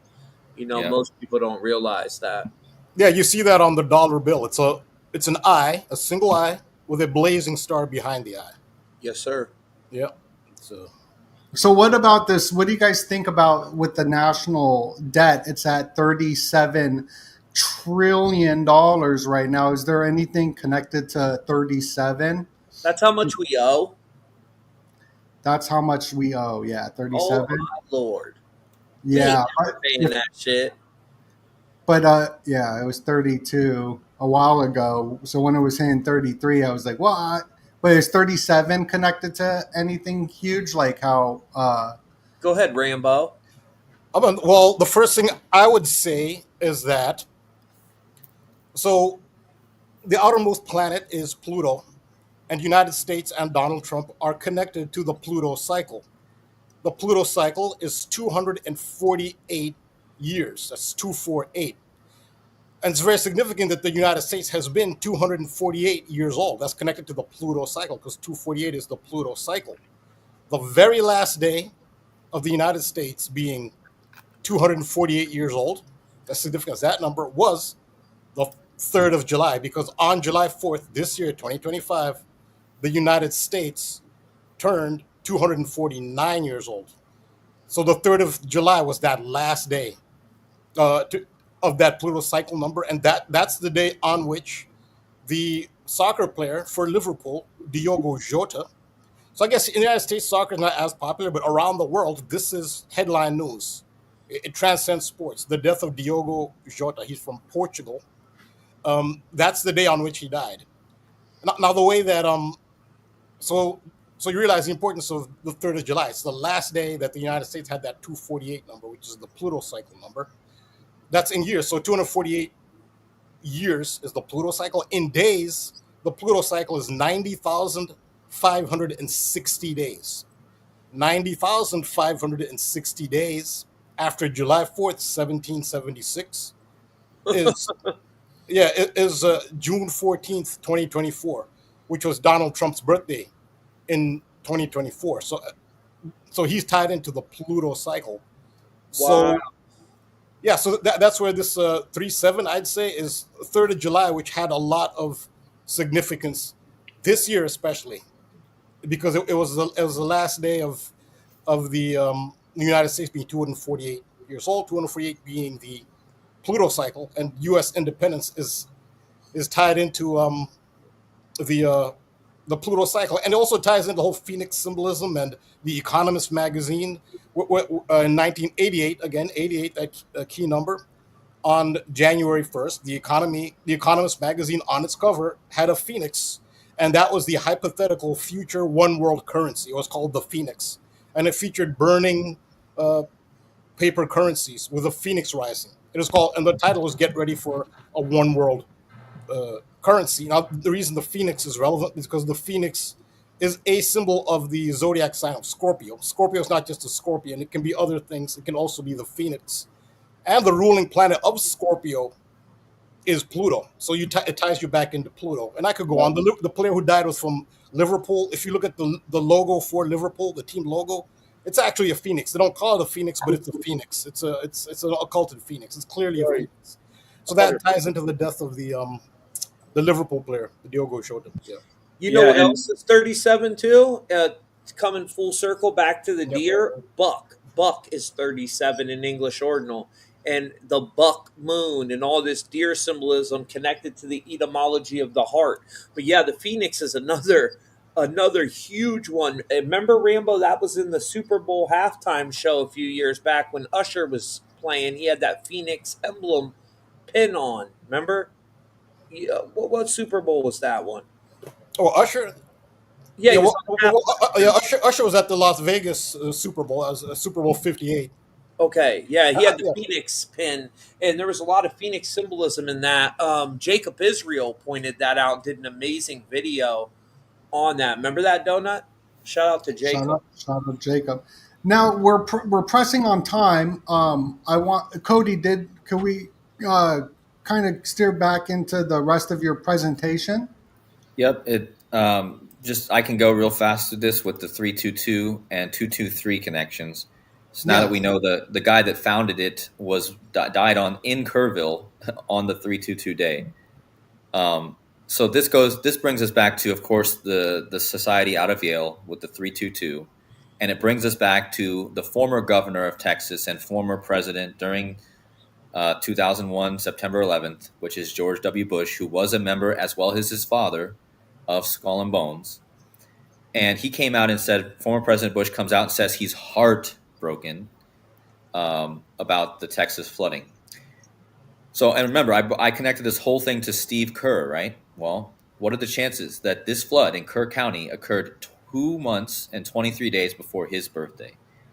And in Gematria, flash flooding equals 223, natural disaster 223, skull and crossbones, which is the symbol of the logo of Skull and Bones, that equals 223. The governor of the current governor of the state of Texas, Gregory Wayne Abbott, equals 223. And look at how they do this, guys. They even code the Wikipedia titles. I'm telling you, they do this. July 2025 Central Texas floods sums to 322 in Gematria. If you type the title they give you, I always do that. I always take the Wikipedia titles and I type them in. And I get 322s more often than this. I've gotten a few times 322s when I type in the titles. But yeah, so the July 2025 Central Texas floods equals 322.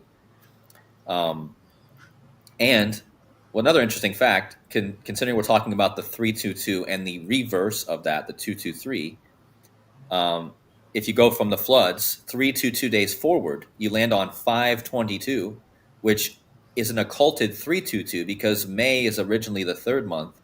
So you would actually have May being the third month, which is 322, and May 22nd is the 223 days left in the year. So that's if you go 322 days forward from the floods, you land on that day. And then look who was even a counselor at this Camp Mystic. Oh, weird.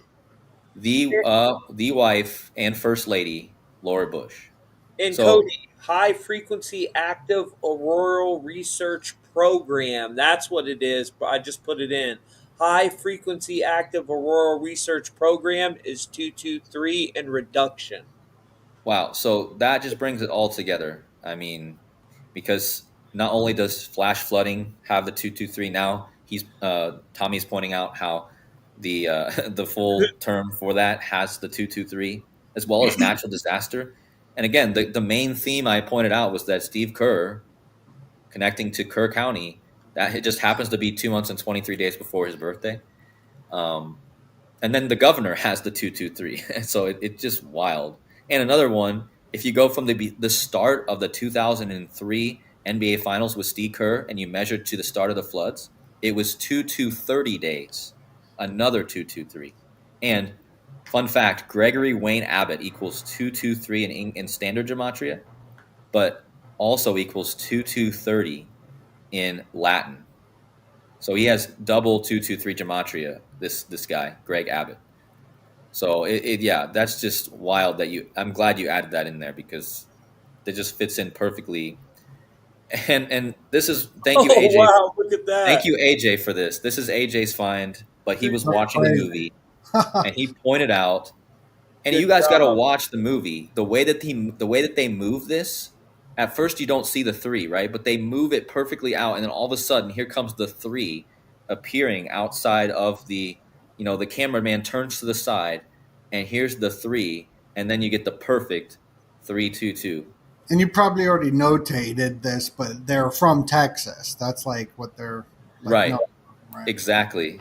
Great. Yeah, I fell out of my chair when that happened. That's towards the end of the movie when the parents that actually have their kids back that survived, This is a scene where they're reunited with their little one, and they're walking off screen, and this cameraman with the 22, I was like, 22. And yeah, he's covering the 3, and then he walks right past it as the parents are walking away, and I nearly fainted. I was like, oh my God, you can't, come on. And yeah, and let's not forget that this is the scene where they're mourning the passing, like, the brotherhood of death. It's it's crazy how you guys got to find the video on YouTube and just watch how they make this play out. It's just like, wow. So thank you, AJ, for seeing this.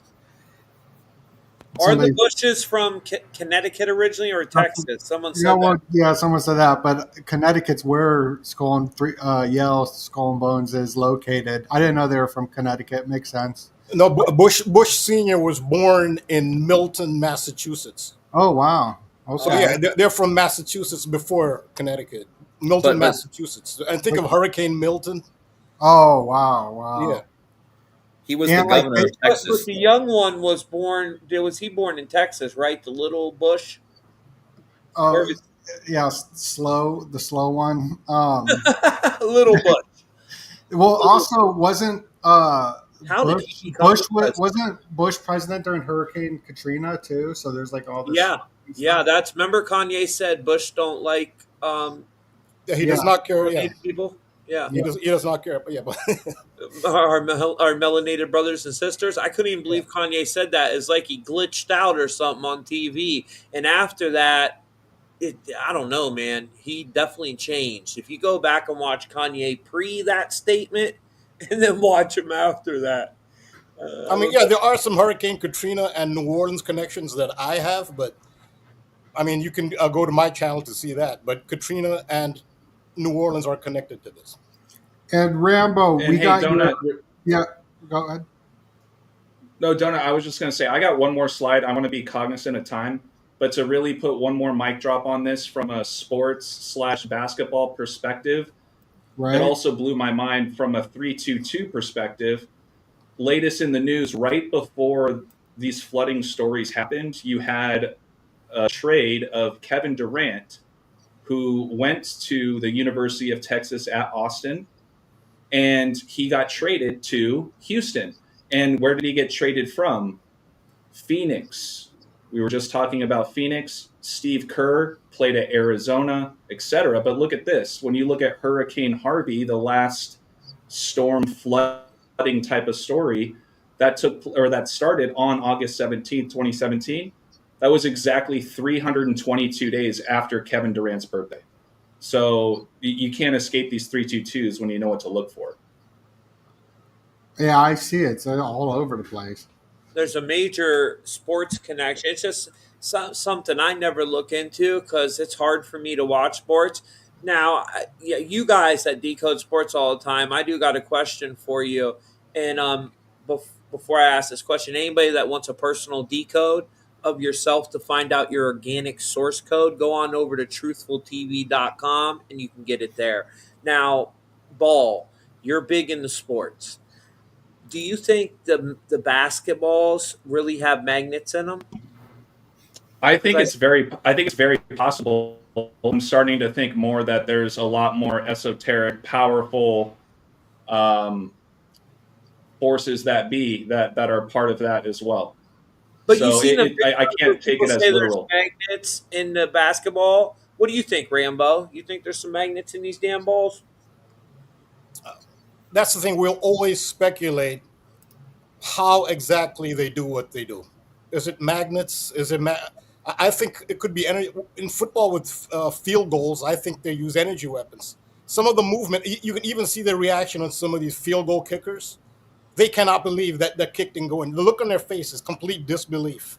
Yeah, exactly. Disbelief is different than disappointment. If you're a field goal kicker and you shank it, or you didn't take the wind into account, you try to compensate, but you didn't. There's a look of disappointment. That's different than a look of disbelief. The kickers very often have a look where they cannot believe they did everything right. I have no idea how it missed. I think, at least with field goals, they're using energy weapons, but and there are other things. Referees' decisions, do certain players throw the game? We'll always speculate, but I think magic does play a big role in it. That's part of the mystery of this matrix that we're all trying to decode. Yeah. I don't know And if don't anyone forget remembers. Rambo. Don't forget about that commercial of David Blaine, the magician, right? There was a commercial series he did for the NBA, and he said, "Is it magic or is it magnets?" I mean, it's Yeah. kind of that mockery, if you will. Like there's some truth in the jokes, I you think know. there's magnets in it. That's my, and I don't know nothing about sports, but I watched some videos on it, and then I was a believer. I'm like, whoa, there's got to be a magnet in that damn ball. You know, some of these shots that they make. I mean, I know they're good. I'm not trying to take away from their skills, but yeah, just some of it is crazy. And I never thought of the energy weapon thing. That makes sense. And then yeah, you got the referees. They're making calls that most people flip out about, but it's because they want a game to go a specific way, right? Yeah, I saw some of it is actual magic, or whatever you call, however you manipulate this realm. Some of it, it's hard to explain, and plus they always have technology that the public does not know about. Yeah, the public knows about energy weapons. The public knows about magnets. There are some very advanced technologies that Here, have not been released to the public, and I'm pretty sure they're using some of those too. Which is a so here, form of magic. They said when technology gets so advanced, Yep. it's hard to distinct from magic. Yeah, yeah. Magic and science are the same thing. so Yes. hey, Yep. donut, really quick, if you wouldn't mind pulling this up, because this is an example of it not being magnets. And if it's not magnets, then what is it? It's talking about Phoenix, right? There was a story when just search Devin Booker bloody nose, and he collides with a player in the middle of the game, and he busts his nose, bleeding all over the place, right at the 3 minute and 22 second mark of the quarter. Yeah, Oh, so 3-2-2. Look, it says it right there. yeah, there you go. So you just watch this play. I mean, this isn't about a ball going in. This is just about like something that happens. And just so you guys know, the owner's wife was sitting courtside wearing a shirt of Steve Nash with a busted, bloody nose. Yeah, and nobody touched him there. What the heck happened? Let Do me that make it again, bigger Donut. for Do that everyone to again. Yeah, see. 'cause what is making his? This is blowing my mind right here. And it happens Because right this at 3-2-2. That's yeah, crazy. watch. The clock Okay, let's stops at see. 3:22. That dude didn't touch his face. Watch.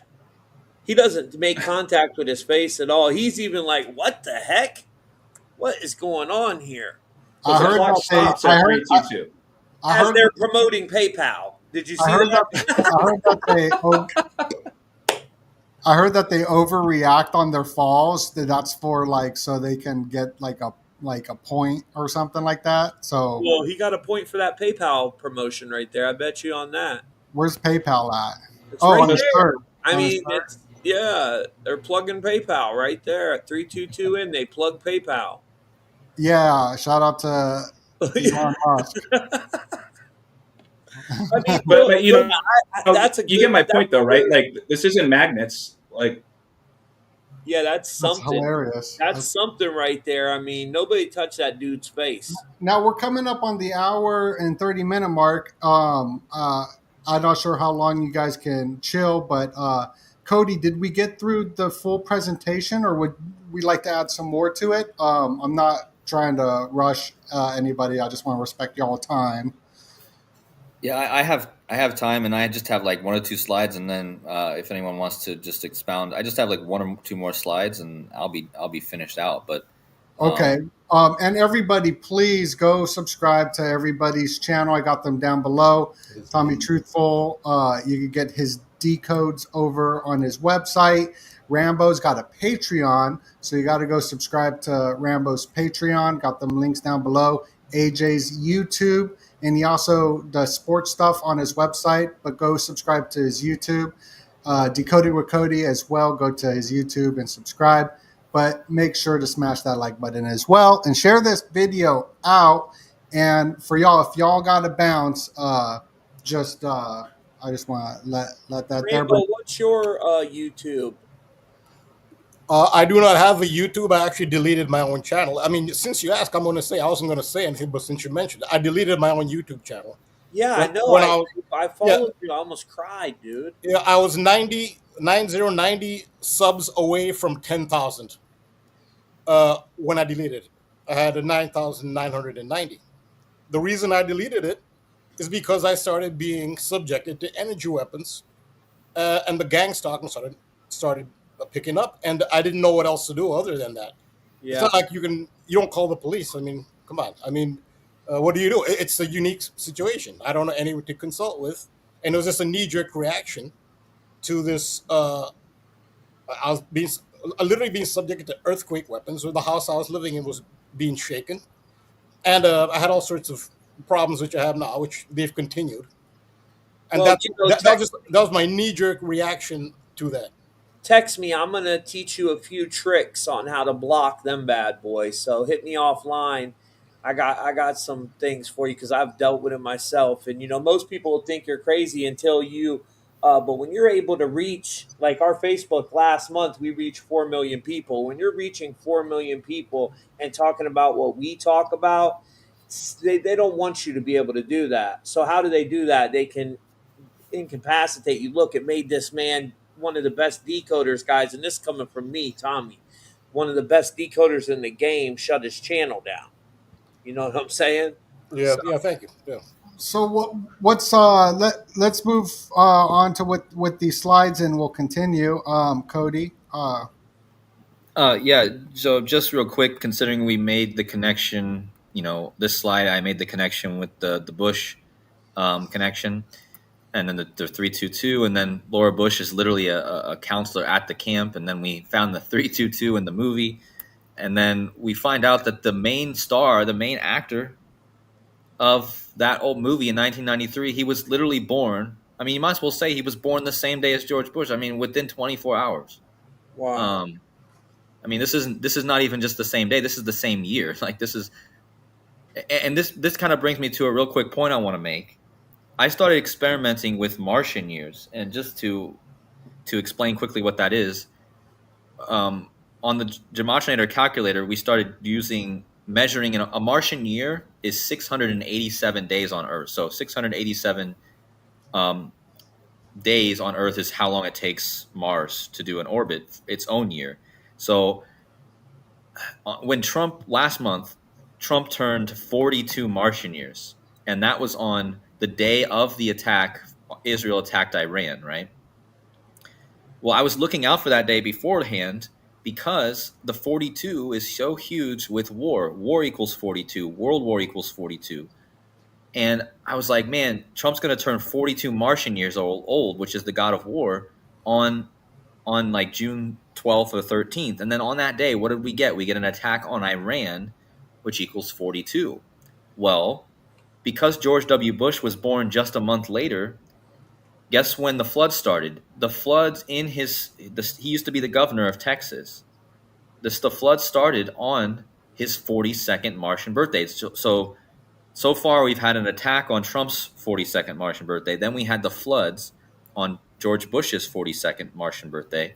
And then the next president to get his 42nd Martian birthday is the 42nd president, Bill Clinton. And what happened the same day as George W. Bush's 42nd Martian year?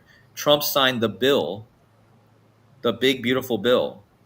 And I believe it's pointing us. I'm just bringing this up because it's a watch date for me. Bill Clinton's birthday, around his Martian birthday next month, which is August 17th. And he was the governor of Arkansas, the 42nd governor. What do you think about when you hear Arkansas, flood, like the Ark? So this is something I'm looking forward to in the future next month. But yeah, just my final thoughts. Hey, that's in the Hitchhiker's Guide to the Galaxy. They said the number 42 was like the key to reality. Remember that? Right. Yeah. Exactly. Well, I think computer equals 42. Internet equals 42. This also connects to the internet. All is revealed is 42 in Chaldean. All is revealed. It's a huge number, bro. Yep. Absolutely. It is a really big number. Yeah. It's a number tied to misfortunes in the Asian cultures too. Mm-hmm. Maybe that's when the system will crash, when it hits 42 trillion debt. You never know. Yeah, you never know. I don't know what the limit is. I don't know what the limit is. What if 42 is the limit? That might be the limit. 42 trillion. That would make a lot of sense, really, actually. Well, the beast reigns for 42 months. Yeah, there's a ton with 42 in biblical connections too. The Gentiles will trample on the holy city for 42 months. Revelations 11:12. I mean, the 42 months during which the beast was given, what you just mentioned, that's Revelations 13, right? I believe. And then Yeah. the famine Yeah. during the time of Elijah lasted 42 months in Luke 4:25, if you guys remember. And there's also a connection to the little ones mocked the prophet Elijah. He cursed them, and 42 of them passed away by fierce animals, which always blew my mind. That Bible verse. I'm like, what? So they just mocked Elijah, and then they got ate by animals? That's kind of deep. You know what I mean? That's kind of Yeah. deep. Yeah. And shout out to Slick Dissident up in the chat. Rambo, you and Slick would be a cool podcast if y'all teamed up. Oh yeah, And Slick's amazing. yeah. Um, Thank you so much, Cody. That Yeah, was dope. that's pretty much it. I appreciate you guys giving me the time, and uh, that was just kind of. I wanted to throw the 128s in there for you, Donut. Flash flooding equals 128, like Independence Day. So I thought I'd throw that in there as the final slide, because I know that 128 is a number you talk about often, and it is a big number. I picked up many patterns in Gematria on that. So Well, yeah, I that was. taught him that shit. So he I did. I just want to say, Cody, just a speculation on my part. You talked about Nim Kid, kind of an unusual first name, Nim. I suspect it's short for Nimrod. And Ooh. Nimrod is the sun god of Babylon. Part of the Babylonian trinity is Nimrod, Tammuz, and Semiramis. Yeah. So yeah, Nimrod is the sun, Tammuz is the resurrected sun, and Semiramis is that's the sacred feminine, which is part of this. That's what I think that Nim is. I think it's Nimrod. Wow. Yeah, And that's a good one. Semiramis is Nimrod's. Wasn't that? Well, I don't know. Some people say it's not true, but wasn't it his supposed to be his mother? And where we get the cross symbolism really comes from Tammuz. That's his symbol. Most Yeah, people. so yeah, it predates Christianity. This is ancient Babylonian, but that symbolism of the Trinity has existed throughout all forms of spirituality. The Trinity, that you have Father, Son, Holy Spirit. So the sacred feminine is Semiramis. That's where Semiramis was the dove. You can even look up Semiramis dove. That's where Christianity adopted the dove for the Holy Spirit. The Holy Spirit is supposed to be feminine, which, if you want to see my decode, I'll put it up on my channel. But this is what I talk about. My decode is about the sacred feminine symbolism, and this is at the heart of it. It's removal of the sacred feminine. That's why they're Yeah. desecrating and they're destroying the sacred feminine. That's the dove. It's Sophia. The Holy Spirit was a female. Sophia. If you look into Gnosticism, there was the creator, the first, right, the father, and then Sophia, the mother. She created Yaldabaoth without her counterpart. That's why he's so psychotic. Yaldabaoth, the demiurge, and yeah, that she was literally represented as the Holy Spirit, the feminine, and then they pulled that out of there and stole that divine feminine out of it in many different um, Yeah. versions And of. that's the heart of this ritual is destruction of the sacred feminine, removal of the sacred feminine at the heart of this. And since the sacred feminine is part of the Trinity, I'll just say, since Cody brought up Nim Kid, I think Nim is short for Nimrod, which is part of it's all about the Trinity. That's what Skull and Bones is. Skull and Bones is the Trinity. It's supposed to be skull, bones, heart. The Trinity is skull, Wow. bones. It's skull, bones, heart. The skull is thought. The bones are action, which are both male. Thought and action are male. Emotion is female. Yep. You're removing emotion. You're removing the heart from the Trinity, and all that's left is skull and bones. That's why you're seeing so much 322, because Whoa. it's a symbolic of removal of the sacred feminine, which that's why it's the victims are females, and that's what my decode is about. And if you want to see my decode, go to patreon.com/TheTruthCodes. It's about the removal of the sacred feminine. That's the heart of this. The Yeah, I destruction of just home. There was a big 55 number I learned. I think I learned that from maybe you, Rambo, with the birthing rituals. No, for me, 57 is the big birth. Oh yeah, 57. My bad. It was 57 and 52. 57 and 52. 57. It was 57. It was 57 because Donut had a connection to 57. And I remember when I was watching your thing, and that's tied to the law of attraction, that number as well in Chaldean. And then you were breaking it down about the birthing rituals. and the destruction of the sacred feminine. I think I originally heard that from you. Yeah, that's how I predicted that Rihanna would be the Super Bowl halftime show at Super Bowl 57. Yep. She was pregnant. She was all about birth. And I said, I didn't say she will be. I said she would be the most appropriate Super Bowl 57 performer. And then she went one better. Like, okay, I was right about that. She went one better. And she was pregnant at the Super Bowl halftime show. She'd already given birth. So it was just like birth symbolism on top of birth symbolism. But yeah, that's what the heart of this ritual is. That's wild. Now, Rambo, do you have anything that you'd like to share? Slides or anything? Yeah. Yeah, well, I do. I don't know how much time we have left, but I'm good to keep rolling. I just want to respect y'all time to go through. Okay, yeah. I mean, yeah, I can just give a brief summary on my Decode, which is about, and I haven't uploaded it yet, so it's still an editorial, but I can still share my screen, my editorial. Yeah, do it, man. We'll never have get that popcorn ready, everybody. Get that popcorn ready. All right, so Oedipus. Okay, I'll request to share the screen. Nice. And there's a lot going on with Illuminati news type stuff with the earthquakes. I'm not sure if this is something you guys been looking into, but whenever the mainstream talks about earthquakes, I don't really listen to it. They were talking about the Japan and the Magna prediction stuff. But the volcano thing is interesting because that's also in the news, and that was connected to the Super Bowl halftime show with all the volcano Reese Pieces, Mountain Dew, and all that. So that's something that maybe I got to look back out for. But Mountain Dew sort of in the news. Here's Ani's post on this was trending, the Liberty Chill. But the thing I would look out more for is the summer freeze, because this is what they're promoting. But I thought Ani had a good connection to the new Drake album, Iceman, and we're hearing all this ice stuff too. Oh, man. Yep. So I'm sure there's something there. Have you guys ever heard of Ice 9?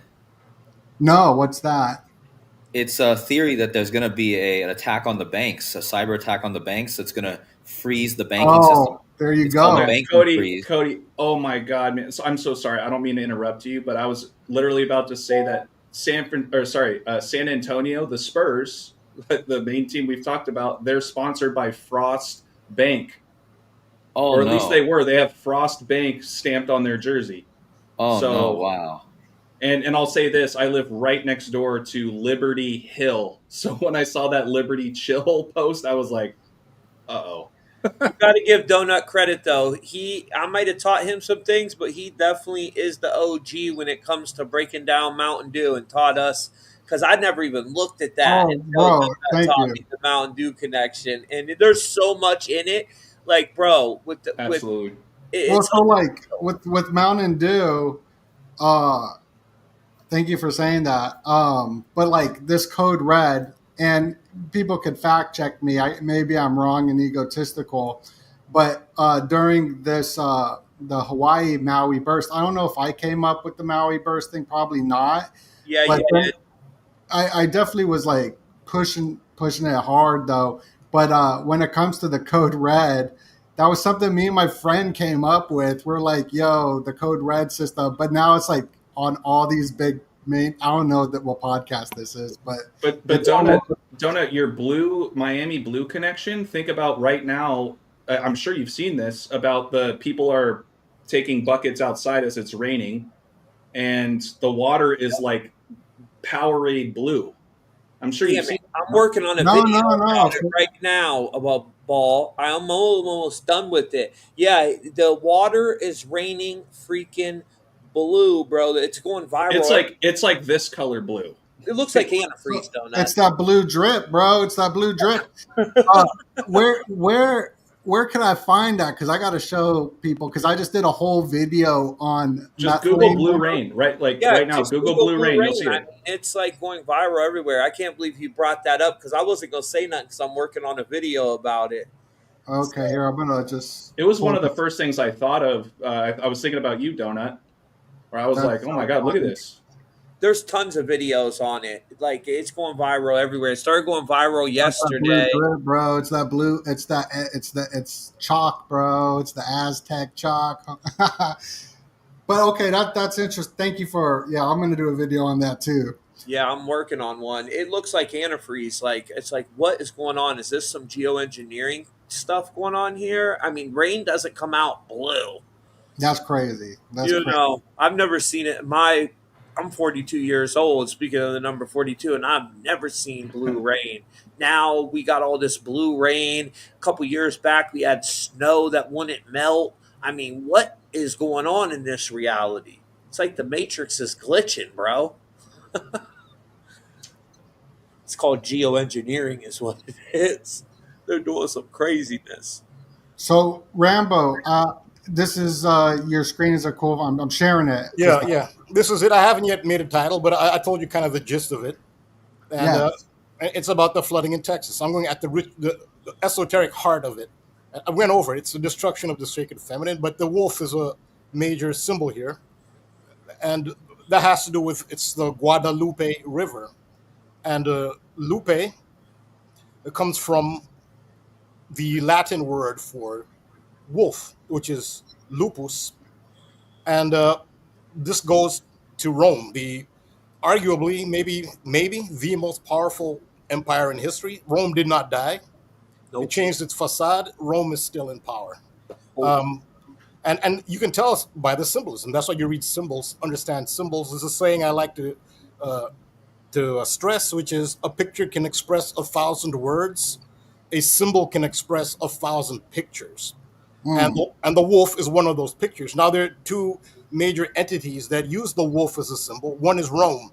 And in legend, Rome was founded by Romulus, who, along with his twin brother Remus, was nursed and raised by a she-wolf. There's that female symbolism again. They're really emphasizing the female.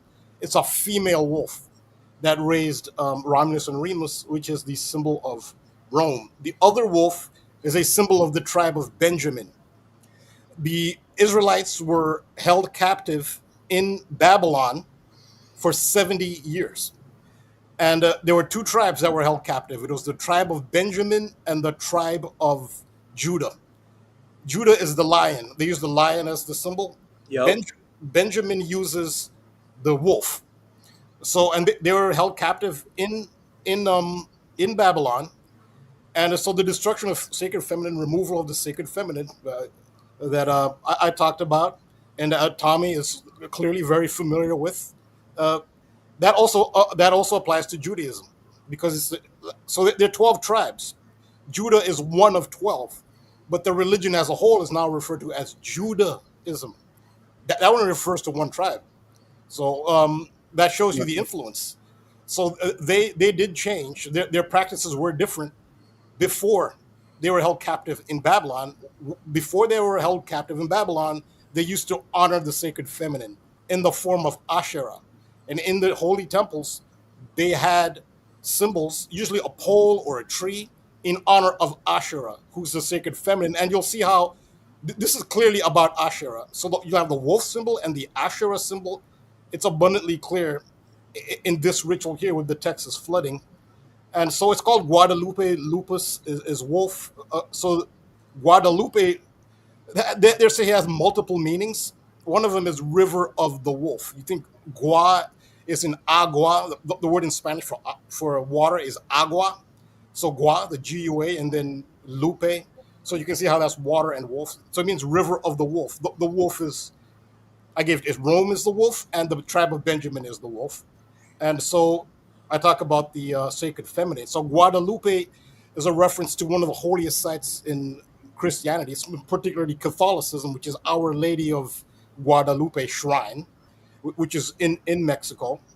And this is the way Our Lady of Guadalupe, you can call it the Virgin of Guadalupe, which is the Virgin Mary. This is how she's depicted. And this is the key element here, is her dark blue robe with a starry night. Now, where does that come from? That comes from the ancient Egyptian goddess Nut, also Nuit. That's where you get the word night. And you can see it's the night sky.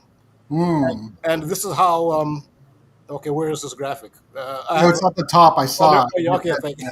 All right. They use that in the Squid Games too, sort of. It looks sort of like that, or the Starry Night by Van That's Gogh. right. But They did. Yeah. People say it represents the firmament too. Like in the flat Earth community, they use it a lot. But just a big shout out to Rambo. How I started connecting because I decode like him too, and I learned all that from him, tying in the astrological stuff to it, the Egyptian gods. So thank you for that, Rambo. Yeah, thanks. I'm glad I can help. And is that the you can. Royal Arch symbol at all? Like I don't know. I've never read that it was or anything, but that's The royal arch is it's the arc of the sun starting at its birth in Aries, its apex in Cancer, and then its death, quote unquote, in Libra. That's the royal arch. The apex of the royal arch is in Cancer because the apex of the royal arch is the keystone, which is in Masonry. The keystone holds the strength of the structure is held in the keystone, and it has a Cancer glyph on it, and that's actually why a lot of this is happening in Cancer. So the royal arch is related to this because the royal arch is primarily about Cancer, the zodiac sign, which is in July.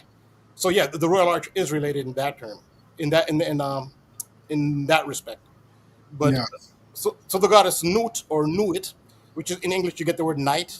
It's about the star or the heavens, quote unquote, and she's also referred to as the Queen of Heaven, which Queen of Heaven, multiple goddesses, sacred feminine, have been referred to as the Queen of Heaven. And one of the terms that even Catholics have for the Virgin Mary, that's who this is, but it's based on Nuit, is Mother of God. Now think about that, Mother of God. If you're the Mother of God, that means you birthed God. So God is supposed to be the original creator, but if God has a mother, then that mother of God would be the original creator. But that's the power of this symbol. And so Nuit is also a water goddess. She was also depicted with a water vessel on her head, so you can see where the water is. I took a screenshot from Wikipedia. She's identified with a water pot above her head, and so Christy Noam, who's the Homeland Security head, she's part of this ritual. They planned these things ahead of time. They had to have a female in place now because Homeland Security is dealing with this, and she's even despite this, she's been talking a lot about FEMA, saying that FEMA should be completely dismantled and eliminated, even at a time of crisis. She didn't say it should be improved or made more efficient. She wants it eliminated, but she's part of this. So it's a sacred feminine symbol, but they'll use females in it. Very often they'll use ironic females who kind of have no empathy because sacred feminine represents empathy and care and purity and innocence. And they'll put a female in there who's the complete opposite, who's a sociopath or psychopath or a sociopath, which if you're a genuine person, I mean, I'm not sure how you get into high positions of government, but Christy Noam, I gave an example.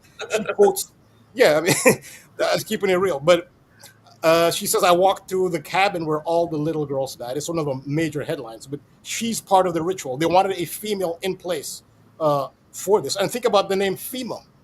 It's only, It's female. Right. yeah, Right. FEMA, female. This is all about the female. This is all about, it's an all girls camp. This is all about the female. But so the female who are present are not necessarily sacred feminine, what does it represent? Purity, innocence, empathy, humanity. That doesn't mean that the people they're using represent that. I mean, the United States it's actually founded on the sacred feminine principle. The District of Columbia comes from columba, which is Latin for dove. The dove we talked about, it's the Holy Spirit that comes from ancient Babylonian Semiramis, Yep. who is the sacred feminine. This is a country who uses that sacred feminine symbol for its capital, the District of the Dove. Columba is the dove, and it's District of Columbia in between Virginia and Maryland. Virgin Mary, Virginia, Maryland, Virgin Mary, and yet this is the most warmongering country in human history. It doesn't live up to that principle. So It's like an inversion of them principles, right, Rambo? yeah, so it's more like a desecration of the sacred feminine principle. Yeah. Sometimes they'll do that. Not to say there's no humanity at all. There's still some left. Hopefully, that can prevail.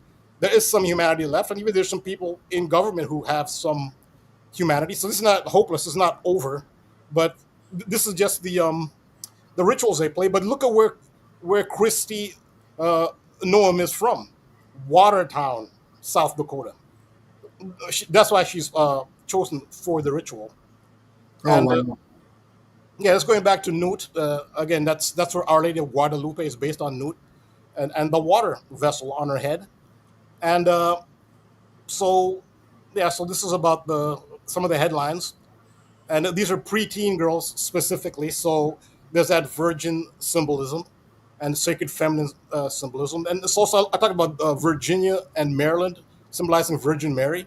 Right. So I mean, with all the coastline, the United States, this humongous country, has all this coastline, but where specifically along this massive U.S. coast is the headquarters of the U.S. Navy, because the Navy has to do with water and ships. It's Virginia, and Virginia is based. The name Virginia is based off Virgin Mary, and then Maryland is Virginia, Maryland is based off that. That's where you have the U.S. Naval Academy in Maryland, Annapolis. So all this water themes and the sacred feminine, they all go together. And again, we're talking about the wolf, Lupe, Guadalupe, and that's the she wolf who raised Romulus and Remus. And this goes back to the ancient Israelite slash Jewish tradition before Babylon. This is pre-Babylon.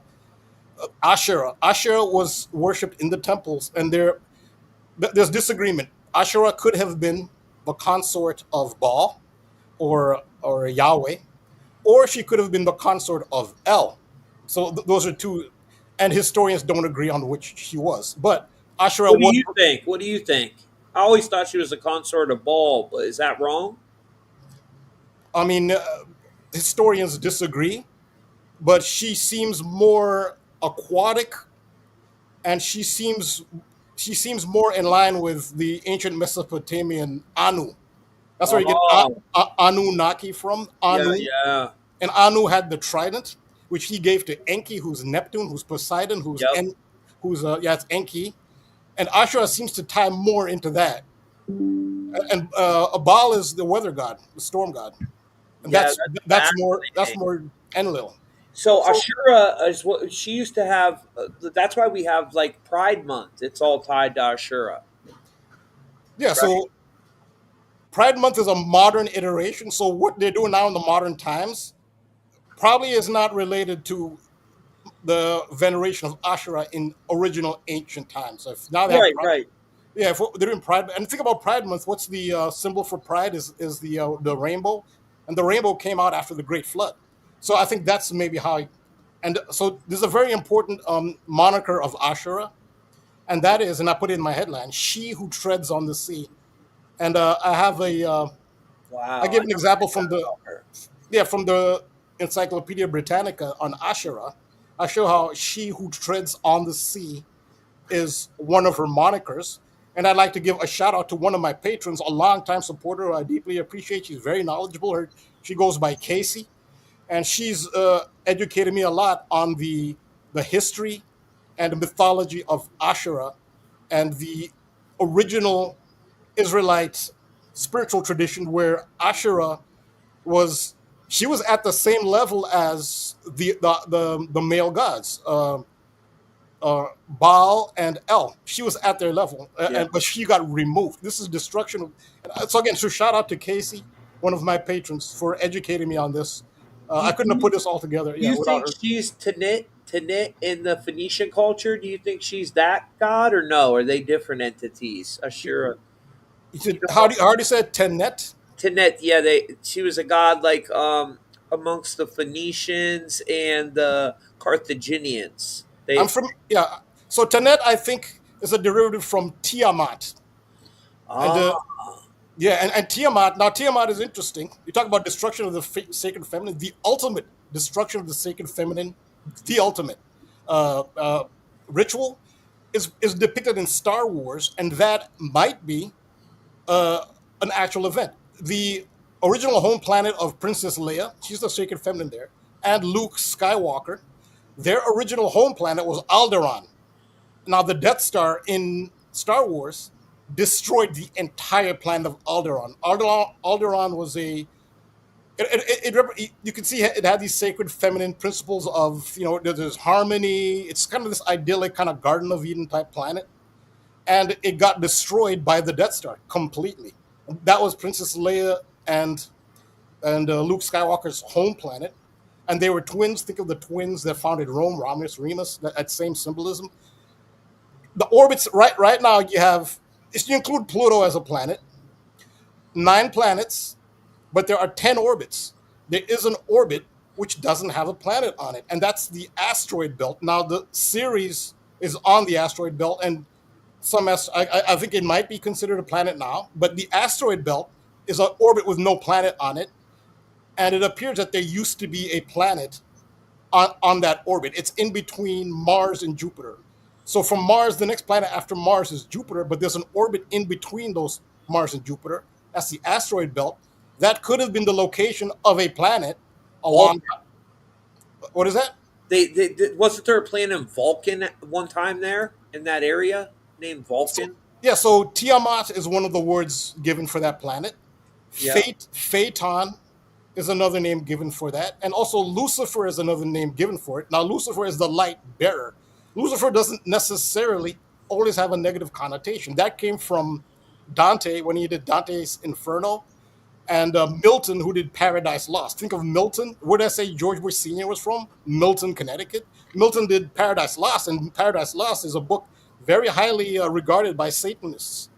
And so they're the ones who equated Lucifer with Satan. But Lucifer isn't always equated with Satan. Lucifer is the light bearer, which very often is referred to the sun itself in a positive connotation. Think of Luke, Lucifer, Luke Skywalker. That's the sun, or it could be Venus. Venus is also the light bearer. There's a term that people say Lucifer, son of the morning. That's incomplete. It's Lucifer, son of the morning star. They leave that word out. It's Lucifer, son of the morning star, not son of the morning. That's the morning, why Luka Doncic just left the Lone Star State. That's all I'm going to say. Yeah, that's a great tie-in too. That name, Luca. So Lucifer is one of the names given to that planet that could have existed between Mars and Jupiter that got destroyed. The ultimate destruction of the sacred feminine. That was a feminine planet. So right now, there's an imbalance just everywhere. There's a male imbalance. And I know these are metaphors, but you need energies, masculine, feminine energies, like, in like a positive, negative pole. You need that balance in order to get energy. But you have an energy imbalance when you keep destroying that sacred feminine force. And so that's what this is about. And so yes, there is that theory. What I was talking about, Einstein said they said he disproven a planet called Vulcan, and we know it was in Star Trek, Spock's homeworld. But esoterically, they say there's like this hidden spiritual planet, Vulcan, that's supposed to be in between Jupiter, and that's what I was talking about. I don't know, like if that's, Yeah, but I don't. In mythology, was Vulcan destroyed? I think so. I think so. And then it was maybe that's what became the asteroid belt. That's kind of what I was getting at, but I don't know if that's. Yeah, okay, that's the thing. There are different theories on this. Was there a planet there? And there's never any one like agreed upon, especially things like this, which are apocryphal. Yeah, they're not canonized, and a lot of times they're hiding the truth is hidden. And usually, secret societies and other orders, they do have someone has the truth somewhere. They're not letting you know. And yeah, and that's what we're trying to figure out. And you always have to consider every theory because you don't know for sure. And certain ones, like you connect dots and you kind of lean towards the other. The one I lean towards is that was a feminine planet because I see such an abundance of an imbalance. So like now in the Western tradition, there are only 2 female planets. That's Earth and Venus. Those are the only 2 females. All the others are male. This major male imbalance, with the exception of Mercury, and Mercury is considered androgynous. The planet, not the god. The Mercury god Right. is masculine, but the planet Mercury is androgynous. It's male and female. Then there are 2 females, Earth and Venus, who are considered twins. Earth and Venus are the 2 planets closest to size. So they're twin sisters. Think of George Bush Jr. and his twin sisters, twin sister children, Barbara and Jenna. And why were their names named Barbara and Jenna? Why did they pick names B and J? That's because of the pillars of Boaz and Jachin. Yeah. The twin pillars. That's what Barbara and Jenna Bush represent. And that's the twin. That's the twin planets, the twin females, Earth and Venus. And so there's an imbalance. There's an imbalance. There's a destruction of the female energy, which is um, empathy and humanity for the most, and wisdom for the most part. That's not to say women are more, superior to males when it comes to empathy. Males can express this. You give an example of Mr. Rogers, for example. He's a male symbol of that principle. Um, he's just a symbol of just empathy and love. And actually, that's what the state of Pennsylvania has actually made because Mr. Rogers, the actor who played Mr. Rogers, his name was Rogers, I think, right? So he was from Pennsylvania, near Pittsburgh. And the state of Pennsylvania makes the 143rd day of the year, every year in Pennsylvania, the day of kindness. So Pennsylvania kind of has that theme. It has a city of brotherly love. The reason the 143rd day of the year is the day of kindness is to honor Mr. Rogers, is because his phrase was, I love you. I has one letter, love has four, and you has three. So 143 is also a code for I love you. And that's why they make, in Pennsylvania today, the 143rd day of the year, which changes in the leap year, is the Pennsylvania State Day of Kindness in honor of Mr. Rogers, a native. So that's how I gave that as an example of how a male can also, these are metaphors. It's not to say that, so the male principle is action. So you need to feel the empathetic love emotion and then act in accordance with that. So without that, your actions will be psychopathy because Yeah. your actions are not powered by the sacred feminine force of love and empathy. So there needs to be a balance because without the male action principle, well, nothing happens. Okay, you have empathy. So what if somebody needs help? Or if somebody needs to be, and you may feel sorry for them, but you're feeling sorry for them alone won't help them. You need the male principle of action. Action, right? It's the key Right. of balance, balancing the sacred Exactly. feminine and the masculine. Exactly. Not letting one overtake the other. Exactly. And again, these are principles. Females have the action principles as well. There's some pretty examples of females showing more courage than males. Courage is kind of a male. These are metaphors. So what they're creating here is the imbalance, and they're really focusing more. They do sacrifice both male and female. They do destruction of the sacred masculine. That could be the story of the destruction of Jesus Christ. But even Jesus Christ got his power when he was baptized by the Holy Spirit. Yeah. Christianity has done what all Abrahamic religions have done. This they've removed the sacred feminine, and it still results on a occulted level. So the power of the Holy Spirit, it's been masculinized. You'll actually hear Christians refer to the Holy Spirit as He. That's destruction of the sacred feminine. That's exactly at the heart of what's going on here. And Judaism did the same when they removed Asherah, and she was referred to as Queen of Heaven. And again, what's heaven? Heaven is the heavens, which is what? The starry sky, which is going back to the symbol of Our Lady of Guadalupe. That's the starry sky. That's the heavens. And so, she's Queen of Heaven. That's Asherah ISIS. and Isis as well. So I haven't done it here, but Isis is also part of my Decode New Orleans. I want to say that here. There's not enough time, but Isis is part of this. It relates to New Orleans. In the New Year, there was a truck attack in New Orleans, if you remember, on New Year's Day in 2025, where a white Ford F-150 drove into a crowd of New Year's revelers on Bourbon Street, and that was so New Orleans is a big part of this. And they say that he had an ISIS flag on the back of his pickup truck, which that's just over the top. That's straight off Central Casting. Who does that? Who flies an ISIS flag and then drives into a crowd of people just to promote, like, oh, by the way, I believe in ISIS? And Right. yeah, I mean, Well, who does? also that event that happened with the flag, but before it, we had the Olympics go on, and ISIS put out a lone wolf flyer out there. So I'm sure there's something there with Paris because it's Parisis. Paris is Yeah, connected to ISIS as well. So yeah, that's yeah, yeah. interesting to look So yeah, out. yeah, sorry. Yeah, yeah. I'm glad you mentioned lone wolf. Yeah, because lone wolf ties right into there's that wolf symbolism again. And again, that's a she wolf, which is a symbol of Rome. So yeah, that's yeah. Thanks for adding that. So New Orleans is part of this. I won't go into the New Orleans stuff as much, but it is a big part of it because New Orleans had that big flood, Katrina. So yeah, so she's known as Queen of Heaven. She's known as she who treads on the sea, Asherah. And again, shout out to Casey, who's one of my longtime supporters and patrons. So the book of Jeremiah in the Bible, it gives you an inkling of the status that Asherah used to have in, I don't know if Judaism was the term, but because they had 12 tribes. You have 12 tribes of Israel, but they all have, I guess, more or less. I think it's only two are Jewish, and then the rest aren't. Yeah, so you have, okay, so Something you like have, that. I could yeah, be so wrong. yeah, again, so Judaism comes from Judah. Well, Judah and Benjamin, they're the ones who were held captive in Babylon, but not all of them were held captive in Babylon. Some of them went to Egypt for safe haven, and they retained some of their old original practices of Asherah veneration. King Solomon himself, in his temple, had a section which was dedicated to the veneration of Asherah, and Jewish temples had the Asherah pole or Asherah tree, which was an olive tree or an almond tree. But so anyway, so the Jeremiah 44:25 says, "Thus says the Lord of hosts, the God of Israel, saying, Ye and your wives have both spoken with your mouths and have fulfilled with your hand, saying, quote, We will surely perform our vows as we have vowed to burn incense to the Queen of Heaven." This used to be a practice in the churches, in the temples, to burn incense to the Queen of Heaven and to pour out drink offering unto her.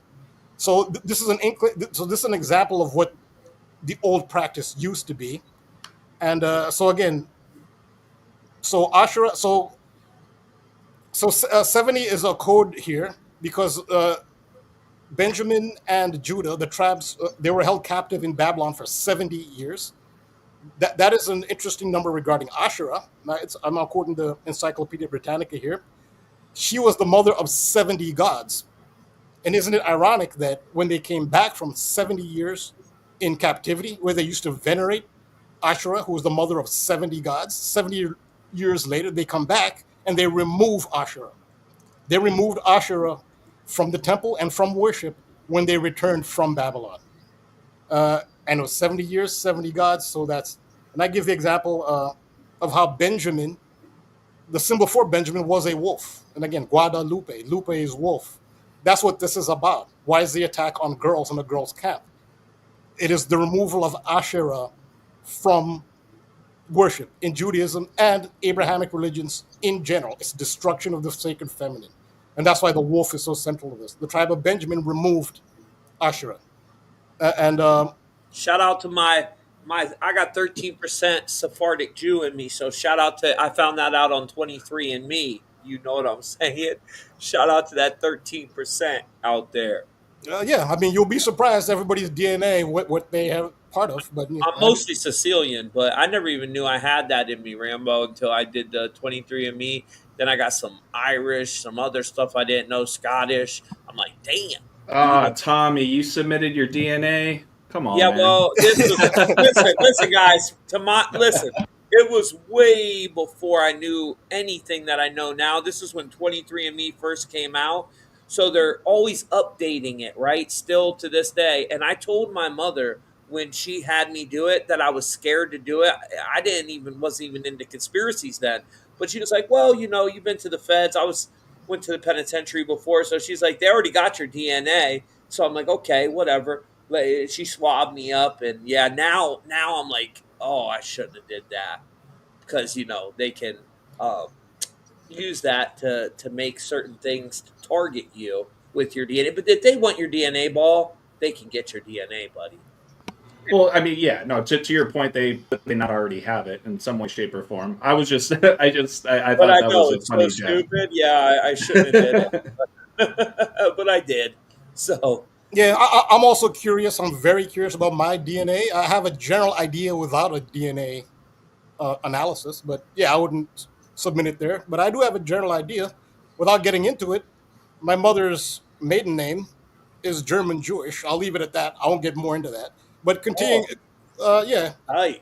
my mother's maiden name is Schomburg. I'll leave it at that. Make of that what you will. But in You and Donut got the Jewish heritage in us. it's a tiny little bit. I also have primarily Nubian. So even without a swab, I know I'm primarily Nubian on my father's side. But my father comes from the source of the River Nile, Lake Victoria.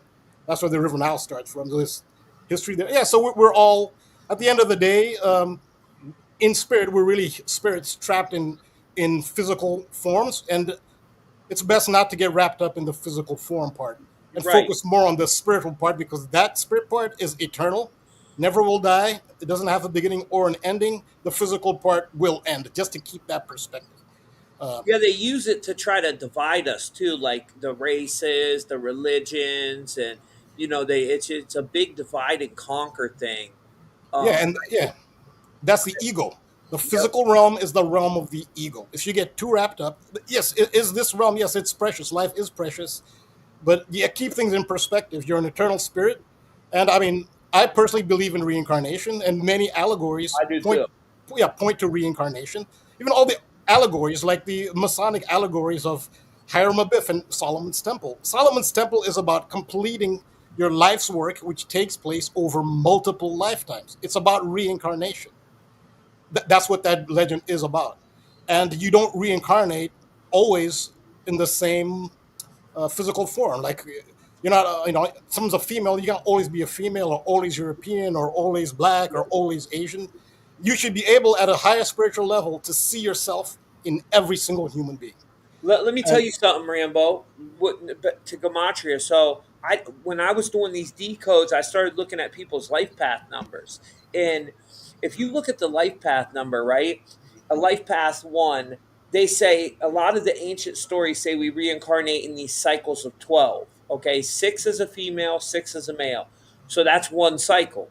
That would be a total of 24 reincarnations. So life path one, you're 24 reincarnations. A life path two would be, or 12, I'm sorry. A life path 2 would be 24, a life path 3, 36, all the way up to what donut is, a life path 9, with the finish of 108 reincarnations, which is a very sacred number. And guess what reincarnate equals in English ordinal? 108.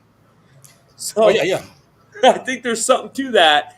I found that online. I was like, wow, maybe there's something to this. So, me, I looked into the math of it all, and I'm like, holy shit, there is a connection here. Reincarnate equals 108, and that's a very sacred number, the number absolutely. 108. Yeah, yeah. 108 is very sacred. Yeah, it ties into the sun and the moon, and they're all about cycles. All this cycle symbolism, at the end of the day, comes back to the reincarnation cycle. And uh, the discovery of yourself, which is what the purpose is. Some people say, well, if we choose to incarnate, uh, someone think, well, I've chosen. I would not have chosen to come here if I knew it. But you don't. Your memory's erased, and you forget the perspective you had before you came here. It's hard to believe for many people as to why you would choose to come to a place like this. And you can think of the situations people are in. Think of people in Texas and around the world, Gaza, and many other places where people just have, even people live in great, people born in elite families have hellish, just elite rich families, and their lives are hell too. They're subject to satanic ritual abuse, all sorts of things. All sorts of people have hellish existences, and there's a big question: why would you, if you have the choice, why would you choose to incarnate into a place like this? And that's a question that who knows will ever be fully answered. But and we, from this limited 3D perspective, we'll never know what's on the other side for sure. But I'm pretty confident that there's reincarnation and our memories are erased. And the object is to know the self, know that self. That's the key axiom to all spirituality. Know the self. Who is the self? The self is that eternal spiritual part that you have to somehow, despite very few clues in the 3D realm, discover. That's the eternal part. That's the true you. It's not what you see in the mirror. Who's a male?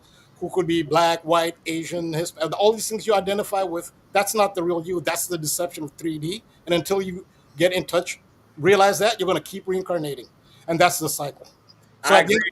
I agree with you, and I respect everybody's belief in your religion, but just know one thing: the Council of Nicaea, look into it, where they rewrote the whole Bible. So for all you quoting that, they took a lot out of that that's not in there. Reincarnation was in a lot of the old ancient religions. All these religions are derived from the stories of Anu and Enki and Enlil. You know what I'm saying? It comes from Well, them stories. Jesus alone, he died and reincarnated.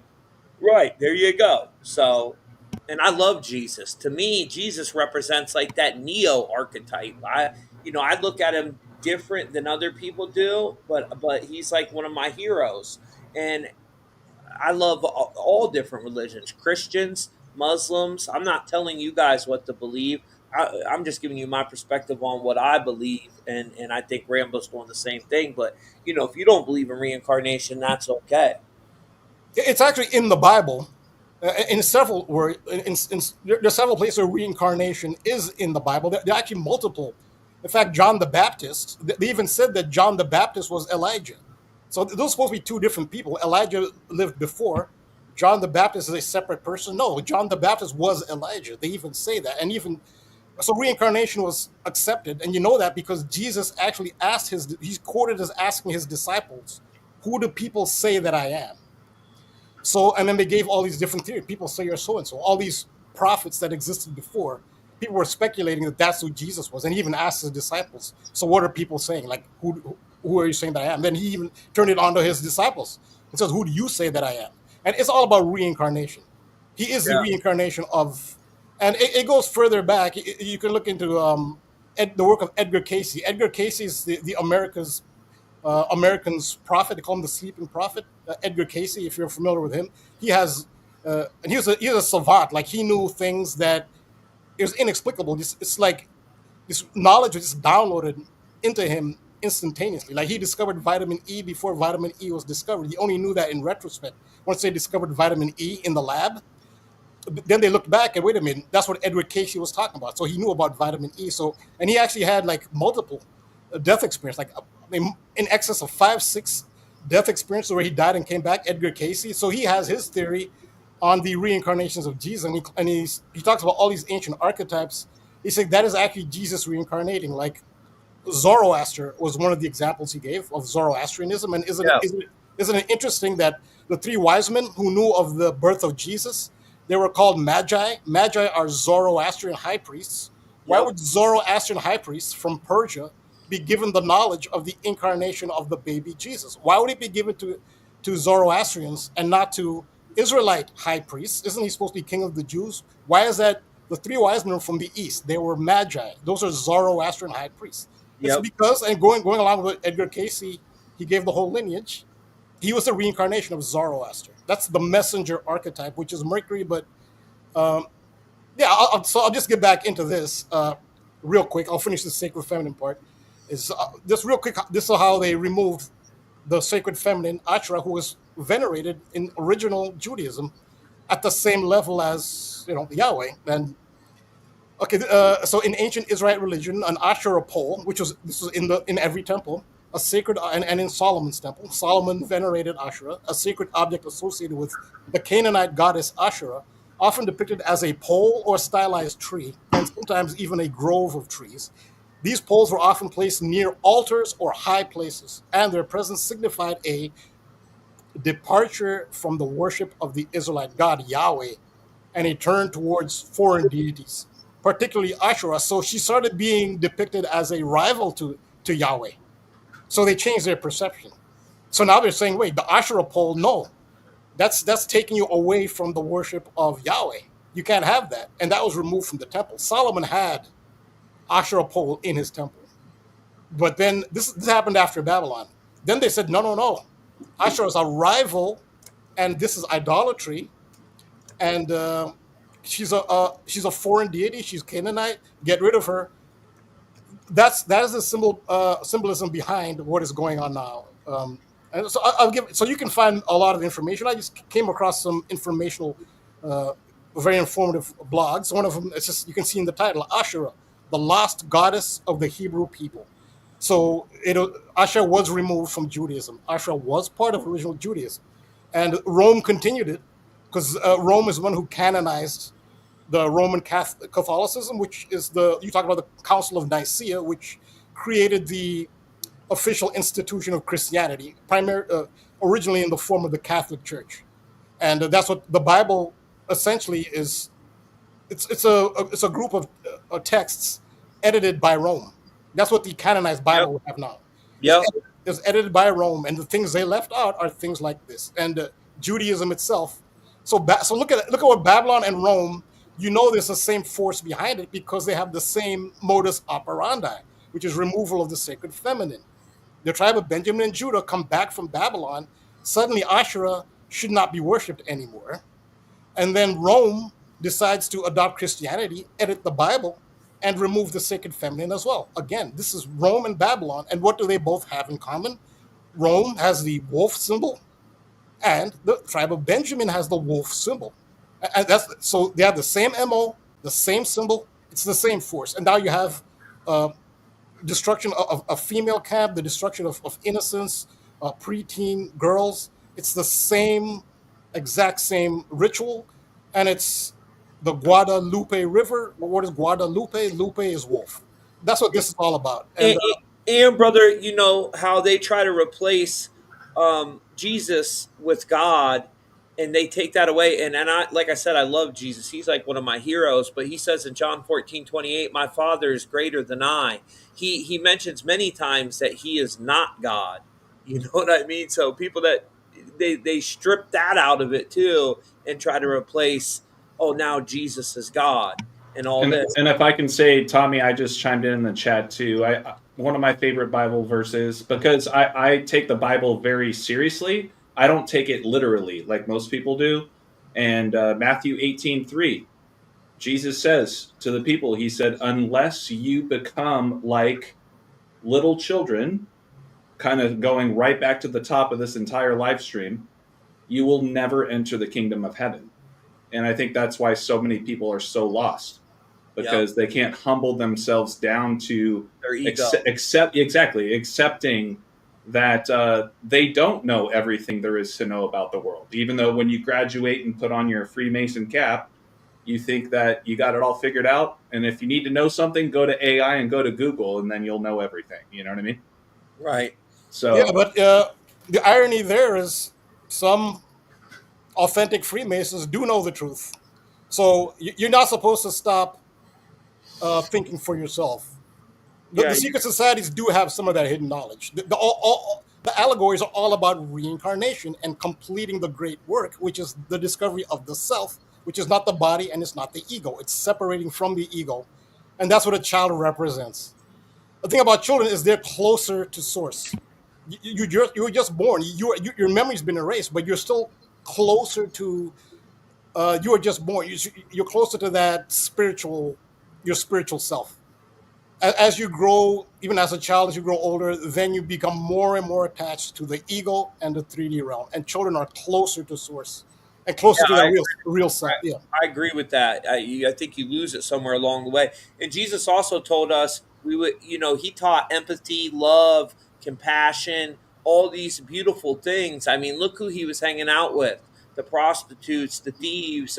You know, he wasn't hanging out with these elite people. And he told, and there's a Bible verse that also says, "You will be able to do what I do, and much greater." And And greater, yeah. yeah, I think that was about we have the ability to heal. We have the ability to heal others, and they dumbed us down. In that Bible verse, he also says, "Because I go unto the Father, you know, for you." So he mentions his Father many times. He told them, "Your God is not my God." So you know, I mean, they were also. I think they were worshiping Yaldabaoth at that time. My personal opinion. Yeah. We The all Yaldabaoth is basically the god of the 3D matrix. Yeah, we all have our own views, and that's okay to hear other people's perspective and views. And you know, it shows that you have a higher IQ when you can listen to other people's perspective and not get upset when you get triggered from what someone else says on their beliefs. That just shows how indoctrinated you are. So that's just my thought on that. Donut, I love you, brother. This was an amazing podcast tonight. A lot Thank of you. great knowledge. You know, it was a pleasure to be on here with Rambo. He's just a wealth of knowledge, and Ball and Cody. You know, if you're on my channel, guys, go follow them all. Check out their YouTube channels. Check out their work. I got to bounce out though, so I figured we were probably going to end this soon because I got to get me some sleep, brother. Thank you, All Tommy. right, yeah. Thanks for your contributions and for the kind words. Yeah, but you've been a big part of my decoding Rambo, so I appreciate you so much, bro. Yeah, thank you. And thanks, Tommy, for everything. And it's really great meeting you and speaking with you for the first time. So look forward to more eventually. All right. Well, I thank all you guys and thanks for having me on. Slick Dissident, I love you, brother. You and Rambo need to link up. That would be the most epic podcast in the whole world. So I'm out, guys. I love y'all. All right, take care. Much Peace, love, man. good to see you.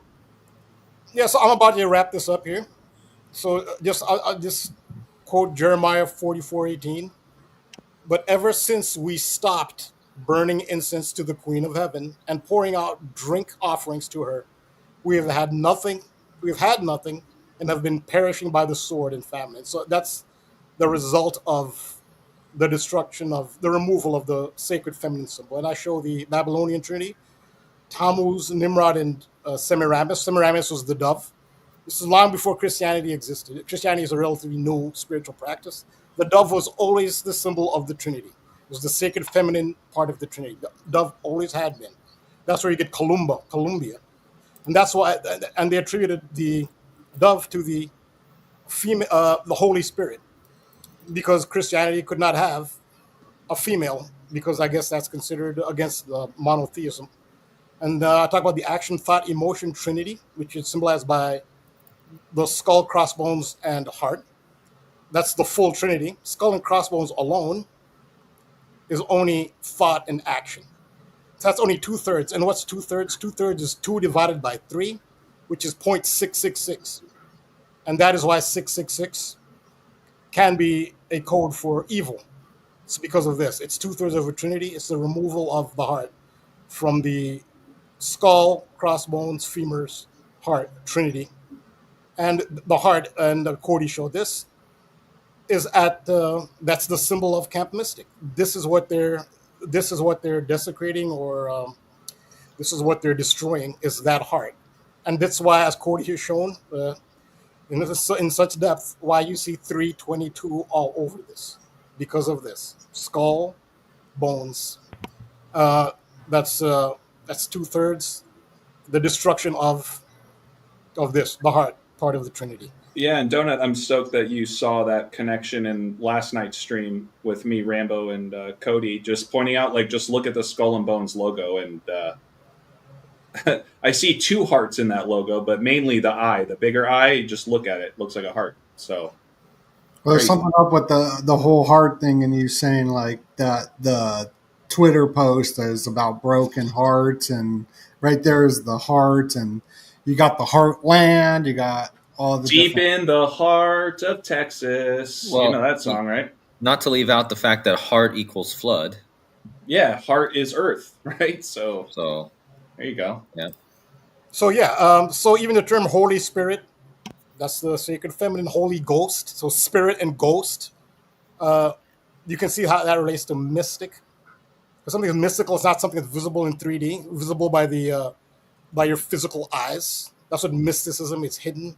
So spirit, ghost, it's not visible. The mystic is there. So yeah, so the next part of my decode has to do with the New Orleans connection, Julius Caesar, Lupercalia, Mark Antony. We're talking about San Antonio, which means Anthony. Mark Antony offered Julius Caesar the crown at Lupercalia, which is February 15th.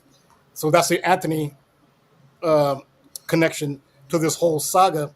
And William Shakespeare, who could have been Francis Bacon, more than likely it's Francis Bacon who wrote William Shakespeare, but he started his the play Julius Caesar with Mark Antony offering Julius Caesar the crown to Rome, and Julius Caesar rejecting the crown, and that was on Lupercalia, which is, again, that has to do with the wolf, Lupercalia, the wolf, Guadalupe River, and we had Caesar Superdome in New Orleans, Superdome, now called the Caesar Superdome, where we just had a Super Bowl, and we know what happened there, the Great Flood, and there are other New Orleans connections. So yeah, I'll leave it there for now, and I'll continue this with future decodes.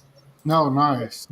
Yeah, I was looking at the moon of the symbol and seeing if the moon looked like a crescent, like it did on that image, but it was a waxing gibbous, so not really. But yeah, no, this has been great. I appreciate all y'all coming up on here. There's just so much going on. Do we leave anything out? There's always a lot being left out, right? That's what's so fun about this journey of truth, is that there's always more, right? I love Rambo's quote. Rambo, did you invent that quote yourself about, No, a picture's worth 1,000 words? But yeah, where did that I come didn't. from? I had not invented. I've never looked it up to see if it's attributed to any one person, but I just read it somewhere and I forgot where I read it, and it stuck with me. And I just, Yeah, it's it's even amazing. yeah, It just, yeah, yeah, yeah. Well, it just everybody, speaks to that there's always more. So sorry, go ahead. there's always lots more. The more I know, the more I don't know. Well, everybody, go subscribe to everybody's channel. Also, I'll be doing a members only video either tonight or tomorrow, going over some of the symbols that I've been looking at during a lot of the protests that are going on, and going to be connecting it to the technocratic agenda with Elon Musk and its new party. Yeah, so I got the members stuff up now on YouTube, but also on Patreon. Go to Rambo's Patreon, AJ's, and Decoding with Cody's YouTube. But yeah, thank you. Usually I don't go this long for a video, so it's good. Well, Yeah, we yeah, appreciate yeah. we Sorry. appreciate you for that, for having us on and taking the time to let us share. And it's such a great opportunity to finally be on and speak with you. For me, this is my first time, so it was a blast for me. And I'm, as you guys know, every week we do a Tuesday show, me, Rambo, and AJ. So make sure you guys come check us out there. But yeah, Yeah, much love to everyone. Maybe Donut, you can come be our guest on our show one of these weeks. please, please, yeah. I'll take over when I go on the shows. I'm always like blah blah blah blah blah, but I wanted y'all to uh, get that out there. So thank you everybody for tuning in. It's Donut. Much love and God bless you. Much love, All right. everybody. Love everyone. Goodbye.